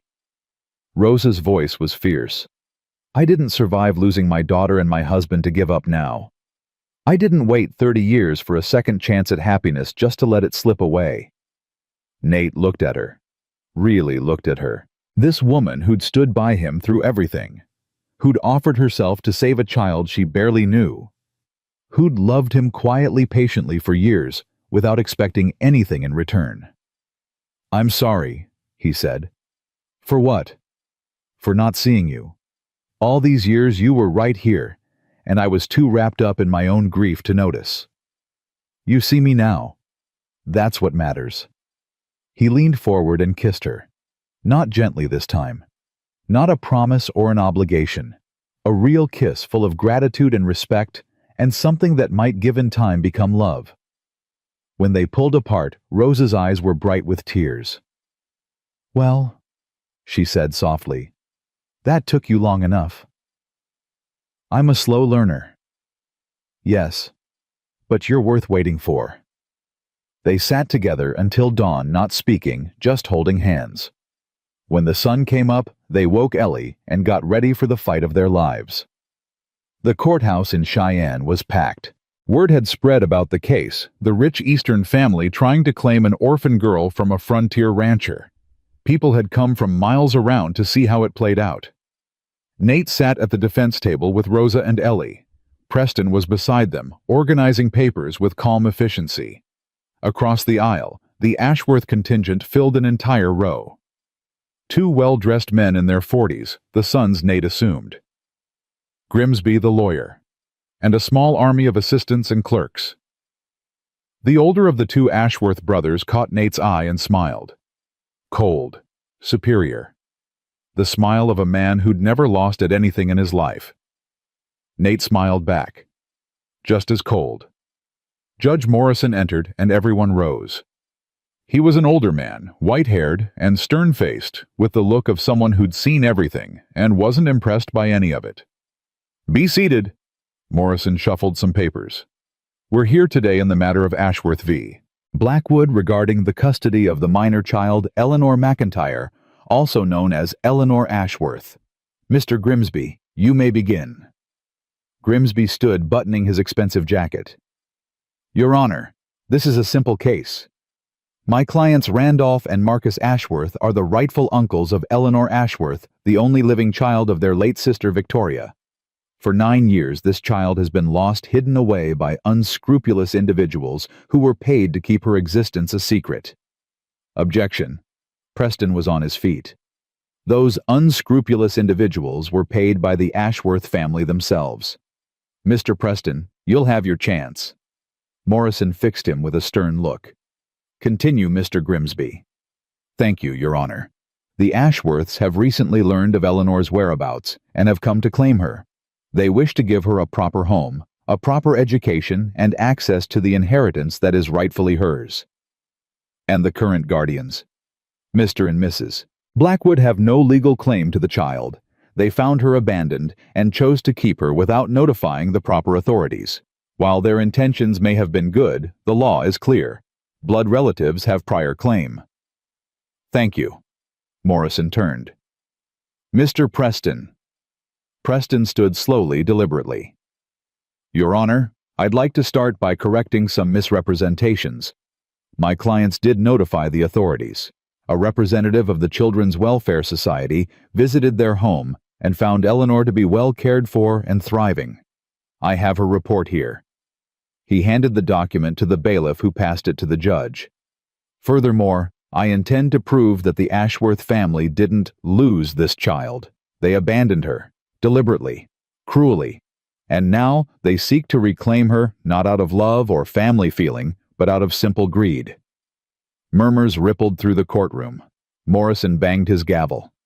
"That's a serious accusation, Mr. Preston. I hope you have evidence to support it." "I do, Your Honor. Substantial evidence." The morning session was brutal. Grimsby called witness after witness, doctors, lawyers, family friends, all testifying to the Ashworths' good character and their desperate search for their lost niece. It was clearly rehearsed, clearly bought, but it was effective. When it was Preston's turn to cross-examine, he was merciless. "Dr. Pemberton." Preston circled the witness stand like a shark. "You testified that you knew Victoria Ashworth personally, that she was beloved by her family." "That's correct." "Then perhaps you can explain why, when she became pregnant, her family sent her away to have her baby alone in a charity hospital under a false name." The doctor's face reddened. I don't know anything about that." "You don't?" "That's strange, because I have records here showing that you were the physician who signed Victoria's death certificate, the one that lists her cause of death as complications from childbirth, and her name as Mary Jones." Gasps from the gallery. Grimsby was on his feet. Objection. This is overruled. Morrison leaned forward, eyes sharp. Answer the question, doctor. The doctor looked at the Ashworth brothers, then back at Preston. I was asked to maintain confidentiality, for the family's sake. For the family's sake, not for Victoria's sake, not for her baby's sake. Preston's voice dripped contempt. Because the family's reputation was more important than a young woman's life, more important than an innocent child. Objection. Withdrawn. No further questions. The afternoon was worse. Grimsby called a parade of character witnesses for the Ashworths. Businessmen, politicians, society ladies, all vouching for the family's integrity and their sincere desire to care for their niece. Through it all, Ellie sat rigid between Nate and Rosa, her hands clutched so tight her knuckles were white. You okay? Nate whispered. They're lying. Her voice shook with anger. All of them. They don't care about me. They just want... I know. Preston knows. We just have to prove it. When the court recessed for the day, they walked out into the cold afternoon air. Nate could feel the Ashworth's eyes on them, confident and predatory. Tomorrow, Preston said quietly. Tomorrow, we put Ellie on the stand. Tomorrow, we fight back. Is that wise, putting her through that? It's necessary. The judge needs to hear from her, needs to see what she's been through. Preston met Nate's eyes. She's a strong girl. She can handle it. She's 9 years old. I know, but she's also our best weapon. When that judge hears her story, really hears it, he'll understand what kind of people the Ashworths really are. That night, Ellie couldn't sleep. Nate found her in the kitchen of the boarding house they'd rented, sitting at the table with her locket open in front of her. Couldn't sleep either, he asked. Every time I close my eyes, I see them. Those men, looking at me like I'm something they bought. She shivered. They don't see me as a person, just as money. I know. Nate sat across from her. I'm sorry you have to go through this. It's not your fault. None of it is. Ellie traced the portrait in her locket. Do you think she knew my mother, that they'd do this to me? I think she loved you. I think she wanted you to be safe. Nate paused. And I think the Ashworths took that choice away from her, just like they're trying to take you away from us. Mr. Preston says I have to testify tomorrow. You don't have to if you don't want to. No, I want to. Ellie's jaw set with a determination that made her look older than her years. They've been talking about me all day like I'm not even there, like I'm just a thing to be claimed. I want them to hear my voice. I want them to know what they did. Ellie, I'm not scared of them. Her eyes met his, fierce and bright. I used to be scared of everything, of the Pembertons, of the cold, of being alone. But I'm not alone anymore. I have you and Mama Rosa, and as long as I have you, I'm not scared of anything. Nate reached across the table and took her hand. That's my girl. The next morning, Ellie took the stand. She looked tiny in the witness chair, her feet barely touching the floor. The whole courtroom had gone quiet, every eye fixed on this small girl who held the key to millions. Preston approached her gently. Ellie, I know this is difficult, but I need you to tell the judge what happened to you, starting from the beginning. Ellie took a breath, and then she started talking. She told them about the farmer who'd raised her like livestock, barely acknowledging her existence. About being sold to the Pembertons for $20. About 3 years of beatings and starvation and being told she was worthless. She told them about the blizzard, about walking until she couldn't walk anymore, about lying in the snow waiting to die. And she told them about Nate. He could have left me there, she said, her voice steady despite the tears on her cheeks. He could have ridden right past and nobody would have known. But he didn't. He stopped. He saved me. He took me home and made me part of his family. And how do the Blackwoods treat you? Like I matter. The words came out fierce. Like I'm a person, not a burden. They feed me and teach me and take care of me when I'm sick. Mr. Nate is showing me how to run a ranch. Mama Rosa is teaching me to cook and sew. Ellie's voice cracked. Nobody ever wanted me before. Not ever. But they want me. They chose me. And the Ashworths. Your biological family. Ellie looked directly at the two brothers in the front row. They shifted uncomfortably under her gaze. They're not my family. Family doesn't throw you away.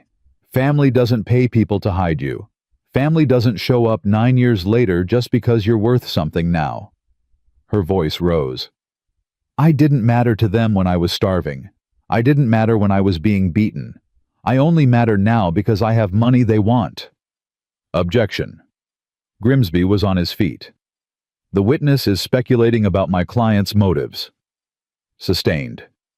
Morrison looked at Ellie with an expression Nate couldn't read.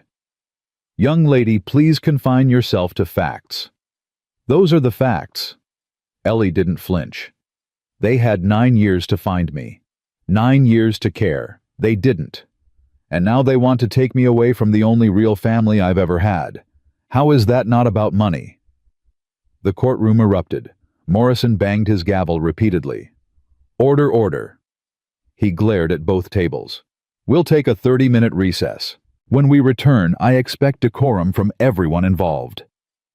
During the recess, Preston was practically vibrating with energy. She was magnificent. Absolutely magnificent. He gripped Nate's arm. Did you see Morrison's face? She got to him, I could tell. Is that enough? I don't know, but it's more than we had before. When court resumed, Grimsby cross-examined Ellie with practiced aggression. Miss McIntyre, or should I say, Miss Ashworth, isn't it true that you've known the Blackwoods for less than 2 months? Yes. And in that short time, you've decided they're your real family? Yes. Don't you think that's rather hasty? That perhaps you're too young to make such an important decision? Ellie looked him dead in the eyes. I'm old enough to know when someone loves me. And I'm old enough to know when they don't. Grimsby pressed on, trying to shake her testimony, trying to make her seem confused or manipulated. But Ellie held firm. Every question, every insinuation she met head-on. By the time she stepped down from the stand, even the Ashworth brothers looked unsettled. Preston called his final witness, a banker from Denver, who'd handled the trust set up in Ellie's name. Mr. Thornton, can you explain the terms of the Ashworth Trust as they pertain to Eleanor? Certainly. The trust was established by the late Jeremiah Ashworth upon the death of his daughter Victoria. It places the entirety of the Ashworth estate in trust for Victoria's child to be inherited upon reaching the age of 21. And if the child doesn't reach 21, then the estate reverts to a charitable foundation. The other Ashworth heirs receive nothing. Murmurs swept the courtroom. So the Ashworth brothers have a financial interest in controlling Eleanor until she turns 21. Objection leading the witness. I'll rephrase. Mr. Thornton, who controls the trust assets while the child is a minor.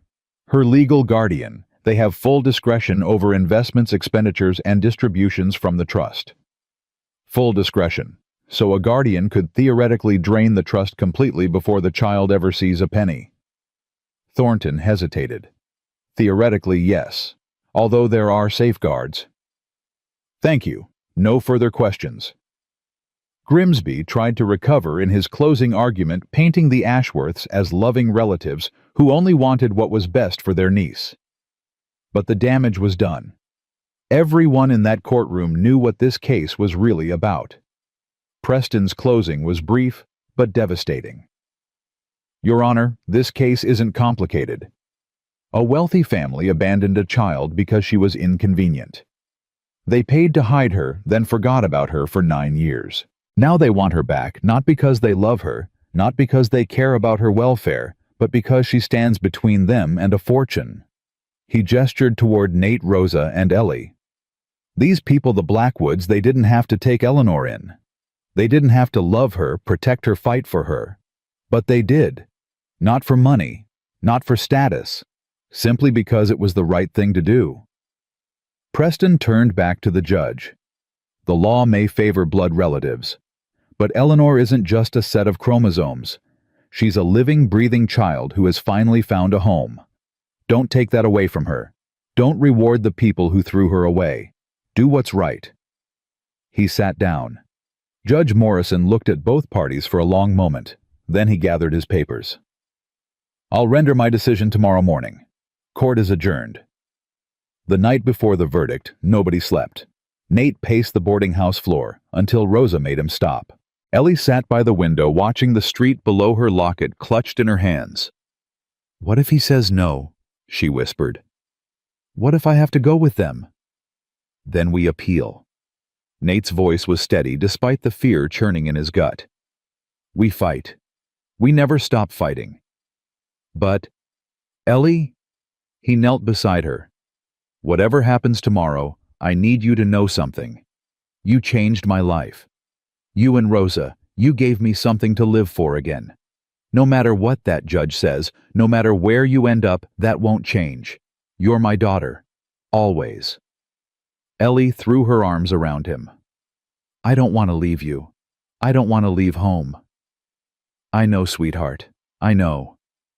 Rosa joined them, wrapping her arms around both of them. The three of them stayed like that for a long time, holding on to each other in the darkness. Tomorrow would come, whether they were ready or not. All they could do was face it together. The courtroom was silent as Judge Morrison took his seat. Nate's heart hammered against his ribs. Beside him, Rosa gripped his hand so tight her knuckles were white. Ellie sat between them, pale but determined. Across the aisle, the Ashworth brothers looked confident. Grimsby was already smiling as if the verdict was a foregone conclusion. Morrison shuffled his papers, cleared his throat. "I've given this case a great deal of thought," he began. "The law is clear on matters of custody. Blood relatives have primary claim. That is the standard we apply in cases like this." Nate's stomach dropped. "However," Morrison looked up, "the law also recognizes that the welfare of the child must be the paramount concern. And in this case, I have serious concerns about placing Eleanor with the Ashworth family." The smile faded from Grimsby's face. "The evidence shows that the Ashworth family deliberately abandoned Eleanor at birth. They paid individuals to hide her existence. They made no effort to locate her for 9 years, and their sudden interest in her welfare coincides exactly with their discovery that she stands to inherit a substantial fortune." Morrison's voice hardened. "I do not believe for one moment that Randolph and Marcus Ashworth are motivated by familial love. I believe they are motivated by greed, and I will not place a child in the custody of people who view her as nothing more than a financial asset." Ellie made a small sound. Nate squeezed her hand. "Furthermore, I am deeply disturbed by the testimony regarding Eleanor's treatment prior to being found by Mr. Blackwood. She was abused, starved, and ultimately abandoned to die in a blizzard. The chain of custody that led to this treatment originated with the Ashworth family's decision to dispose of her." Morrison looked directly at the Ashworth brothers. "You are not victims in this case, gentlemen. You are perpetrators.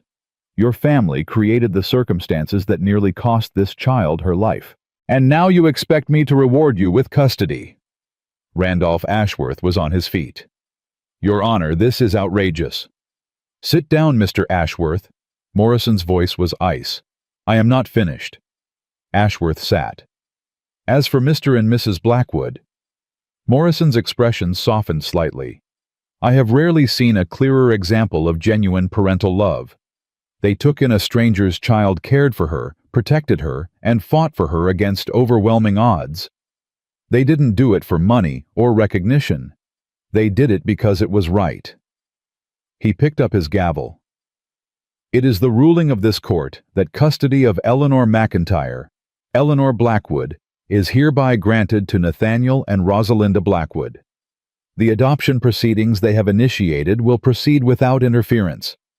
The Ashworth family's claim is denied, and they are hereby ordered to have no contact with the child."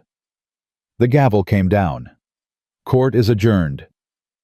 For a moment, Nate couldn't move, couldn't breathe, couldn't believe what he'd just heard. Then Ellie screamed, not in fear, in joy. She threw herself at Nate, then at Rosa, then at both of them together. She was crying and laughing and saying, "Thank you, thank you, thank you," over and over again. Preston was shaking hands with everyone he could reach. Rosa was sobbing into Nate's shoulder. And Nate just held on to his family and let the tears come. They'd won. Against all odds, against money and power, and everything the Ashworths could throw at them, they'd won. Across the aisle, Grimsby was already packing up his briefcase, his face a mask of professional disappointment. The Ashworth brothers looked stunned, like they'd never lost anything in their lives, and didn't know how to process it. Randolph Ashworth caught Nate's eye. His expression was pure venom. "This isn't over, Blackwood. That girl has our blood, our name, our inheritance." Nate met his gaze without flinching. "She has my name now, and that's the only name that matters." He took Ellie's hand in his, right Rosa's in his left, and walked out of that courtroom without looking back. Outside, the winter sun was shining. The air was cold and clean and full of possibility. "We won." Ellie's voice was full of wonder. "We actually won." "We did." Nate lifted her up and hugged her tight. "You're stuck with us now, kid." "Promise." "Promise." Rosa wrapped her arms around both of them. "Let's go home," she said softly. "Home." The word had never sounded so sweet. They walked toward the wagon that would take them back to the ranch, back to the life they'd built, back to everything that mattered. And somewhere behind them, the Ashworth brothers watched them go, already planning their next move. But Nate didn't care. He had his family. He had his home. He had everything. Whatever came next, they'd face it together. That was what family meant. And nothing, not money, not power, not all the lawyers in the world could take that away. The journey back to the ranch took 2 days, and they were the sweetest 2 days of Nate's life. Ellie chattered nonstop the first few hours, reliving every moment of the trial. How the judge had looked at the Ashworths. How Preston had destroyed their witnesses. How she'd felt standing up to them. "Did you see their faces when the judge said I was staying with you?" She bounced on the wagon seat. "They looked like somebody'd punched them." "I saw." Nate couldn't help but smile. "You did good up there, Ellie. Real good." "I was scared." "Couldn't tell.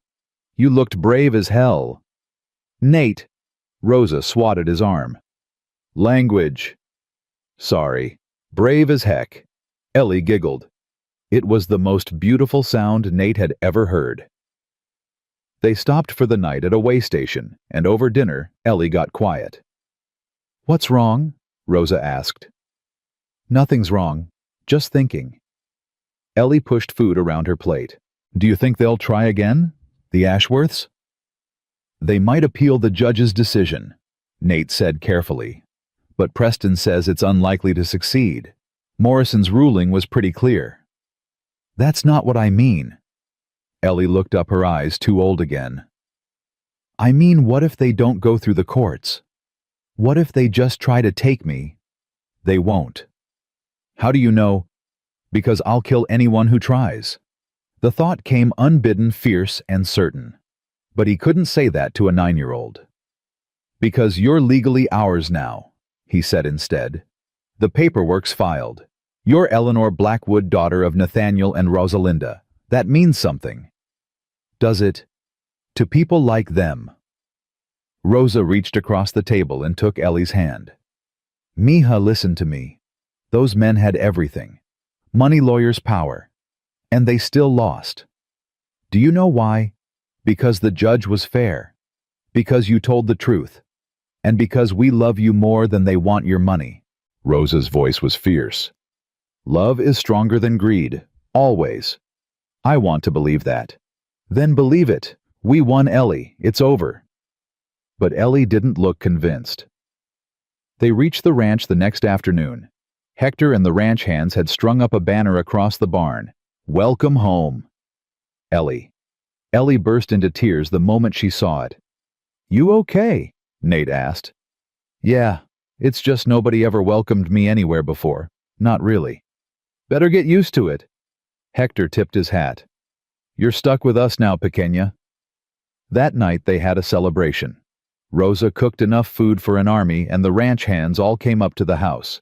There was music and laughter and more joy than that house had seen in years. Nate watched Ellie dance with Hector, her face bright with happiness, and felt something settle in his chest. Peace, contentment, the bone-deep satisfaction of knowing his family was safe. Rosa slipped her hand into his. "You did it," she said quietly. "We did it."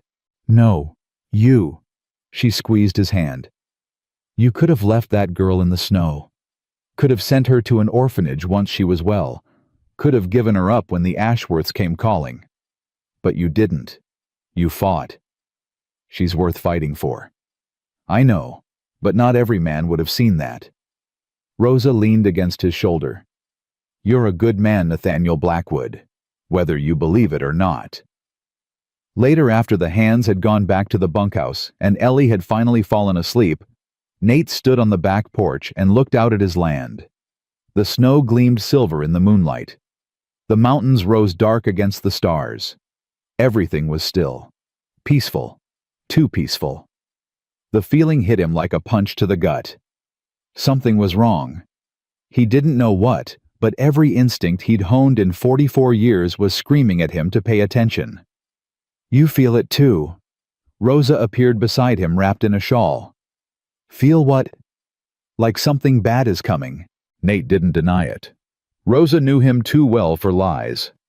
"Maybe it's nothing. Maybe I'm just jumpy after everything that's happened." "Maybe. Or maybe we should listen to our instincts." Rosa looked toward Ellie's window. "I don't trust those men. They had murder in their eyes when we left that courtroom. They lost. They know they can't win through the courts. That's what worries me. Men like that don't accept defeat. They find other ways." Nate thought about Randolph Ashworth's face, the cold promise in his eyes. This isn't over. "I'll post guards," he said. "Round the clock. Nobody gets near the house without us knowing. You think they'd try something here at the ranch? I think desperate men do desperate things." Nate turned to face her. "And the Ashworths just lost millions of dollars because of a 9-year-old girl. That makes them very desperate." They doubled the watch that night, and the night after, and the night after that. A week passed. Nothing happened. 2 weeks. Still nothing. Ellie started to relax. Started to believe she was really safe. Started sleeping through the night without nightmares. Nate wanted to believe it too. Wanted to think the Ashworths had given up and gone back to Boston. But that feeling in his gut wouldn't go away. On the 15th day, he rode out to check the north pasture. It was something he did every week: count the cattle, check the fences, make sure everything was in order. He'd been gone maybe 3 hours when he heard the shot. One gunshot echoing across the valley from the direction of the ranch. Nate kicked smoke into a gallop and rode like the devil was chasing him. He crested the ridge overlooking the ranch, and his blood turned to ice. 2 wagons in the yard. A dozen men armed. Rosa standing on the porch with a rifle, Hector beside her with his pistol drawn. And Randolph Ashworth holding Ellie by the arm, dragging her toward one of the wagons. "No!" The word tore out of Nate's throat. He rode straight down the ridge too fast, not caring. Smoke stumbled but caught himself. Nate yanked his rifle from the scabbard and fired a shot into the air. Everyone froze. "Let her go." Nate's voice was deadly calm. "Let her go right now, or I swear to God, I'll kill you where you stand." Ashworth pulled Ellie tighter against him. "You're trespassing, Blackwood.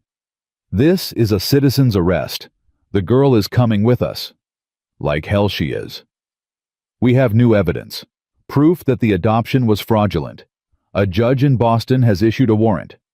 A judge in Boston has no authority here. Federal jurisdiction says otherwise."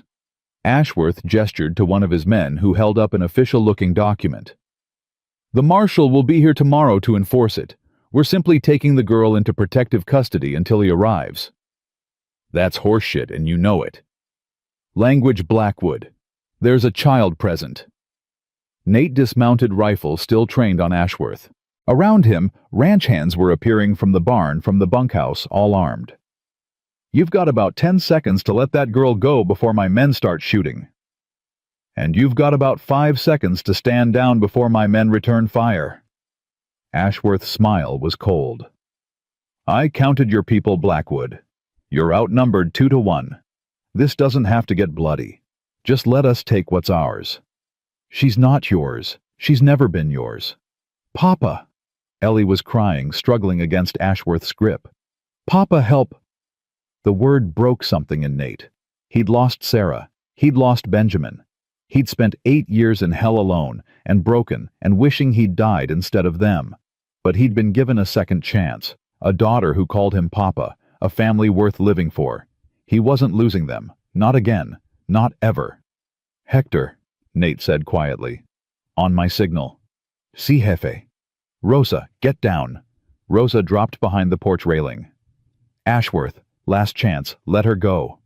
Or what, you'll shoot me in front of all these witnesses? With your daughter watching, I don't think so. Ashworth started backing toward the wagon, dragging Ellie with him. You're not a killer, Blackwood. You're just a washed-up rancher who got lucky in court. But luck runs out. You're right. I'm not a killer. Nate lowered his rifle slightly. But I'm a father, and there's nothing more dangerous than a man protecting his child. He raised the rifle again and fired. The bullet hit the ground inches from Ashworth's feet. The man jumped his grip on Ellie, loosening for just a second. It was enough. Ellie twisted, bit down hard on Ashworth's hand, and ran. All hell broke loose. Ashworth's men went for their guns. The ranch hands opened fire. Someone screamed. Horses reared and bolted. Nate ran forward, firing and reloading on instinct, driving toward Ellie. A bullet whizzed past his ear. Another hit the ground beside him. Ellie, run to the house. She was running, but one of Ashworth's men was closer. He grabbed her arm, yanked her back. Hector's pistol barked. The man went down, clutching his leg. Ellie scrambled free and sprinted for the porch. Rosa hauled her up, sheltering her with her own body. Fall back! Ashworth was shouting. Fall back to the wagons! His men retreated, firing as they went. 2 of them were wounded, leaving blood trails in the snow. The rest were dragging them toward the wagons. Nate tracked Ashworth with his rifle. 1 shot. That's all it would take. 1 shot, and this would be over. His finger tightened on the trigger. Don't. Rosa's voice came from the porch. Don't, Nate. He's not worth it. Nate held his aim for another heartbeat. 2. 3. Then he lowered the rifle. Ashworth saw it and laughed, wild and unhinged. That's right. You don't have the stomach for it. He was climbing into the wagon, his wounded men piled in behind him. This isn't over, Blackwood. You hear me? We'll be back with the real law, with real authority, and next time, I won't miss. Something in Nate's voice made Ashworth's smile falter. Drive, he told his men. Drive. The wagons lurched into motion, racing down the road toward town. The ranch hands wanted to give chase, but Nate called them off. Let them go. We've got wounded to tend to. Miraculously, none of the ranch hands had been hit. One of Ashworth's men had left a blood trail, but he'd made it to the wagon. Nate walked to the porch on legs that didn't quite feel steady. Ellie, you okay? She flew down the steps and threw herself at him, sobbing. I'm sorry. I went outside to feed the chickens and they just grabbed me. I'm sorry. Shh, it's not your fault. None of this is your fault. Nate held her tight, feeling her shake. You're safe now. They said they had papers. They said they could take me. They were lying. Those papers aren't worth the ink they're printed on. He pulled back, looking her in the eye. Listen to me, Ellie. You are my daughter, mine and Rose's. No piece of paper from Boston is going to change that. But what if they come back? What if next time we'll be ready? Rosa joined them, wrapping her arms around both of them. "We should go to the marshal," she said. "Tell him what happened. Get it on record." "Already on my way." Hector was mounting his horse. "I'll bring him back here. Let him see the evidence. The blood trails. Among other things." Hector's expression was grim. "Those men opened fire on a child. That ain't legal no matter what papers they claim to have." He rode off, and Nate led his family inside. The rest of the day passed in a blur. The marshal came, took statements, examined the bullet holes and bloodstains. He was a grizzled man named Cooper, who'd known Nate for years. "Ashworth's claiming you attacked him," Cooper said. "Says he was serving legal papers when you opened fire." "He was kidnapping my daughter." "I know. I saw Rosa's statement, and Hector's, and about 6 others." Cooper shook his head. "Man's a damn fool coming out here like that. But he's also rich and connected. This is going to get ugly." "It's already ugly. It's going to get uglier." Cooper met Nate's eyes. "He's filed charges against you. Assault, attempted murder. He's claiming you shot at him without provocation." "That's bullshit." "I know it is, but he's got lawyers, lots of them. And they're already drawing up papers to have you arrested." Nate's blood ran cold. "If I'm arrested?" "Ellie would be placed with whoever the court designates, probably a temporary guardian while the case proceeds." Cooper's expression was sympathetic. "Which is exactly what Ashworth wants. Get you out of the way, grab the girl, disappear back to Boston before anyone can stop them." "So what do I do?" "You get ahead of this. File your own charges, attempted kidnapping, assault, firing on your property, whatever Preston can think of." Cooper stood. "And you keep that girl close. Don't let her out of your sight." After Cooper left, Nate found Preston's telegram waiting at the post office in town. The lawyer had heard about the attack and was already on his way. He arrived 2 days later, furious. They did what? Preston paced Nate's study like a caged animal. "They actually tried to kidnap her. They said they had papers. Forgeries. I already checked. There's no judge in Boston, federal or otherwise, who issued any such warrant." Preston slammed his hand on the desk. "This was an illegal action by desperate men. And now they're trying to turn it around on you. Can they do that?" "They can try. And with enough money and enough lawyers, they might succeed." Preston pulled out his notebook. "We need to move fast. File countercharges. Get depositions from every witness. Document everything. And if it goes to trial, then we fight, again." Preston's eyes were hard. "But Nate, I need you to understand something. The Ashworths have unlimited resources. They can drag this out for years. Appeal after appeal after appeal. Even if you win, it'll cost you everything." "I don't care about the cost." "I know, but I need you to be realistic.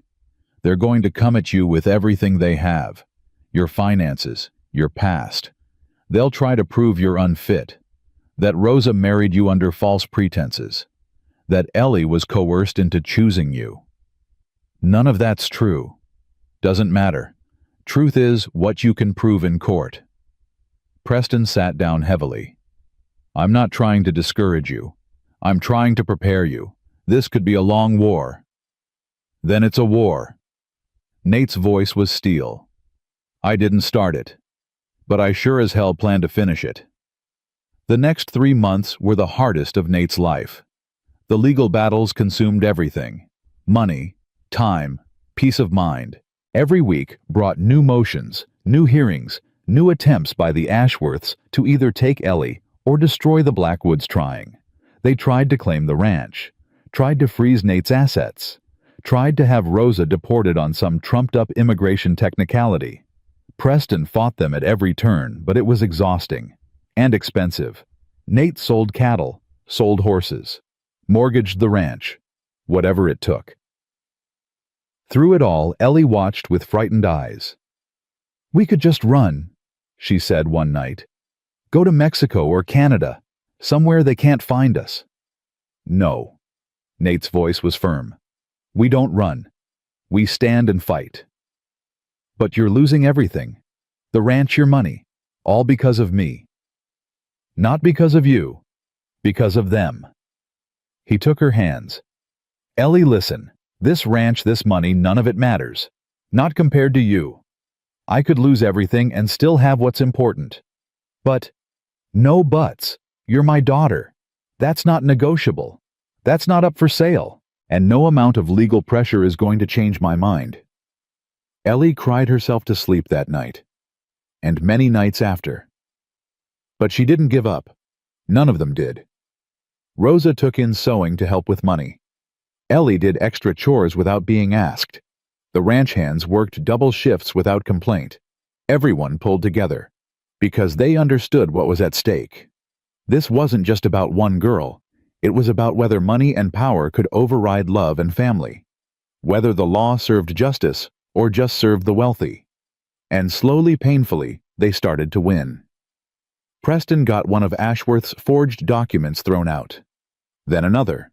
Then he found a witness, a clerk in Boston who admitted to being paid to fabricate records. The case began to crumble. By summer, the Ashworths were on the defensive. Their lawyers were making mistakes. Their witnesses were contradicting each other. The judge, a different one this time, appointed to hear the appeals, was losing patience. In August, he called both parties into chambers. Nate and Preston sat on one side. The Ashworth brothers and their lead counsel sat on the other. The judge didn't waste time. Gentlemen, I've reviewed every filing in this case, and I have to say, I'm appalled. He looked at the Ashworths. You've abused the legal system. You've filed frivolous motions. You've submitted false evidence. And you've harassed a family that has done nothing but try to care for a child. Your Honor, if I may, the Ashworth lawyer began. You may not. I'm still talking. The judge's voice was ice. I'm dismissing all of your appeals, all of your countersuits, all of it. The original custody ruling stands. Eleanor Blackwood is the legal daughter of Nathaniel and Rosalinda Blackwood, and that is final. But the inheritance, Randolph started, is none of my concern. This is a family court, not a probate court. Whatever financial arrangements need to be made, you can sort them out through the appropriate channels, but you will do so without involving this child. Your Honor, you don't understand. I understand perfectly. You want money. You thought you could use a little girl to get it, and now you're angry because you lost. The judge stood. This court is done. If you file any further motions regarding this child, I will hold you in contempt. Am I clear? The Ashworths had no choice but to nod. Then we're done here. Get out of my chambers. Outside the courthouse, Nate stood in the summer sunshine and breathed deeply. It was over. Really over. We won, Preston said. Again. And this time it's final. You sure? As sure as I can be. The judge's ruling is ironclad. They'd need the Supreme Court to overturn it, and that's not going to happen. Preston shook his hand. Go home, Nate. Go home to your family. Nate did. The ride back to the ranch took most of the day. When he crested the ridge and saw the house in the valley below, his throat tightened. Home. He'd almost lost it. Almost lost everything. But he hadn't. They'd fought, and they'd won. Ellie was watching from the porch. The moment she saw him, she started running. Papa! Papa! He dismounted and caught her as she launched herself at him. Is it over? Is it really over? It's over. The judge threw out everything. You're ours, Ellie. Forever. Legally. Officially. No more appeals. No more fights. She burst into tears. Happy tears this time. Rosa came down from the porch moving slower, her hand pressed to her belly. Nate noticed for the first time how much her shape had changed. Rosa, she smiled. I was going to wait until you got home to tell you, but... She took his hand and placed it on her stomach. We're having a baby. The world stopped. A baby. Due in December. The doctor confirmed it last week. Her eyes were bright with tears. Ellie is going to have a little brother or sister. Nate looked between them. His wife. His daughter. The child growing inside Rosa. His family. He'd lost everything once. Had been so broken he'd wanted to die. Had given up on life, on love, on hope. And then a little girl had crawled through a blizzard and changed everything. "Come here," he said, pulling them both close. "Both of you. All three of you." They stood like that for a long time, holding each other in the fading light. That night after Ellie had gone to bed, Nate and Rosa sat on the back porch. The stars were coming out bright and cold and beautiful. "Are you happy?" Rosa asked. "More than I ever thought I'd be again." "Me too." She leaned against him. "It's funny how life works. A year ago I was just a housekeeper. You were alone. Ellie was dying in the snow. And now we're a family." "Yes." She squeezed his hand. "We are." "Rosa." "Thank you. For offering to marry me. For fighting for Ellie. For giving me a reason to live again." "You don't have to thank me. You gave me the same thing." They sat in comfortable silence, watching the stars wheel overhead. Inside the house, Ellie slept peacefully, her locket on the bedside table, her future secure. She dreamed of horses, and home, and a baby brother or sister to teach everything she'd learned. She dreamed of growing up here on this ranch with parents who loved her. She didn't dream of cold or fear or abandonment. Those nightmares were gone. The years passed. Ellie grew from a frightened 9-year-old into a confident young woman. She learned to ride like she was born in the saddle, learned to rope and brand and manage the ranch books, learned everything Nate could teach her. Her little brother came first, a squalling red-faced baby they named Benjamin after the son Nate had lost. Then a sister, Sarah, 2 years later. Then another brother, Diego, named for Rosa's late husband. The ranch prospered. Word spread about the rancher who'd fought the Ashworth family and won. People respected that. Respected Nate. Ellie's inheritance sat in trust untouched. She didn't need it. Didn't want it. It was blood money tainted by the family that had thrown her away. When she turned 21, she signed it all over to charity. Every penny. The same charities her grandfather had tried to avoid. The Ashworth brothers never recovered from the loss. Their business collapsed. Their reputation crumbled. They died bitter and alone exactly as they deserved. But that was later. Much later. For now, on a winter evening 5 years after Nate had pulled Ellie from the snow, the Blackwood family gathered around the dinner table.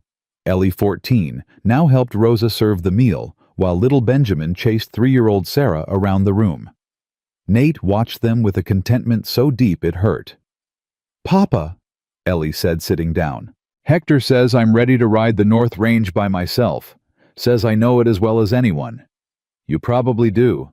You've got a good eye for cattle." "So can I tomorrow." "We'll see." "That means yes." She grinned. "Thank you." "Don't thank me yet. I'm coming with you.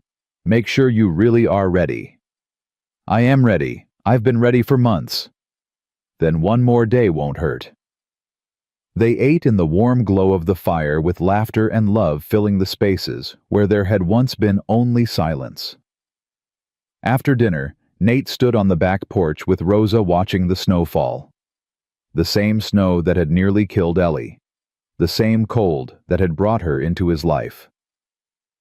"Do you ever think about that day?" Rosa asked. "When you found her. Every day.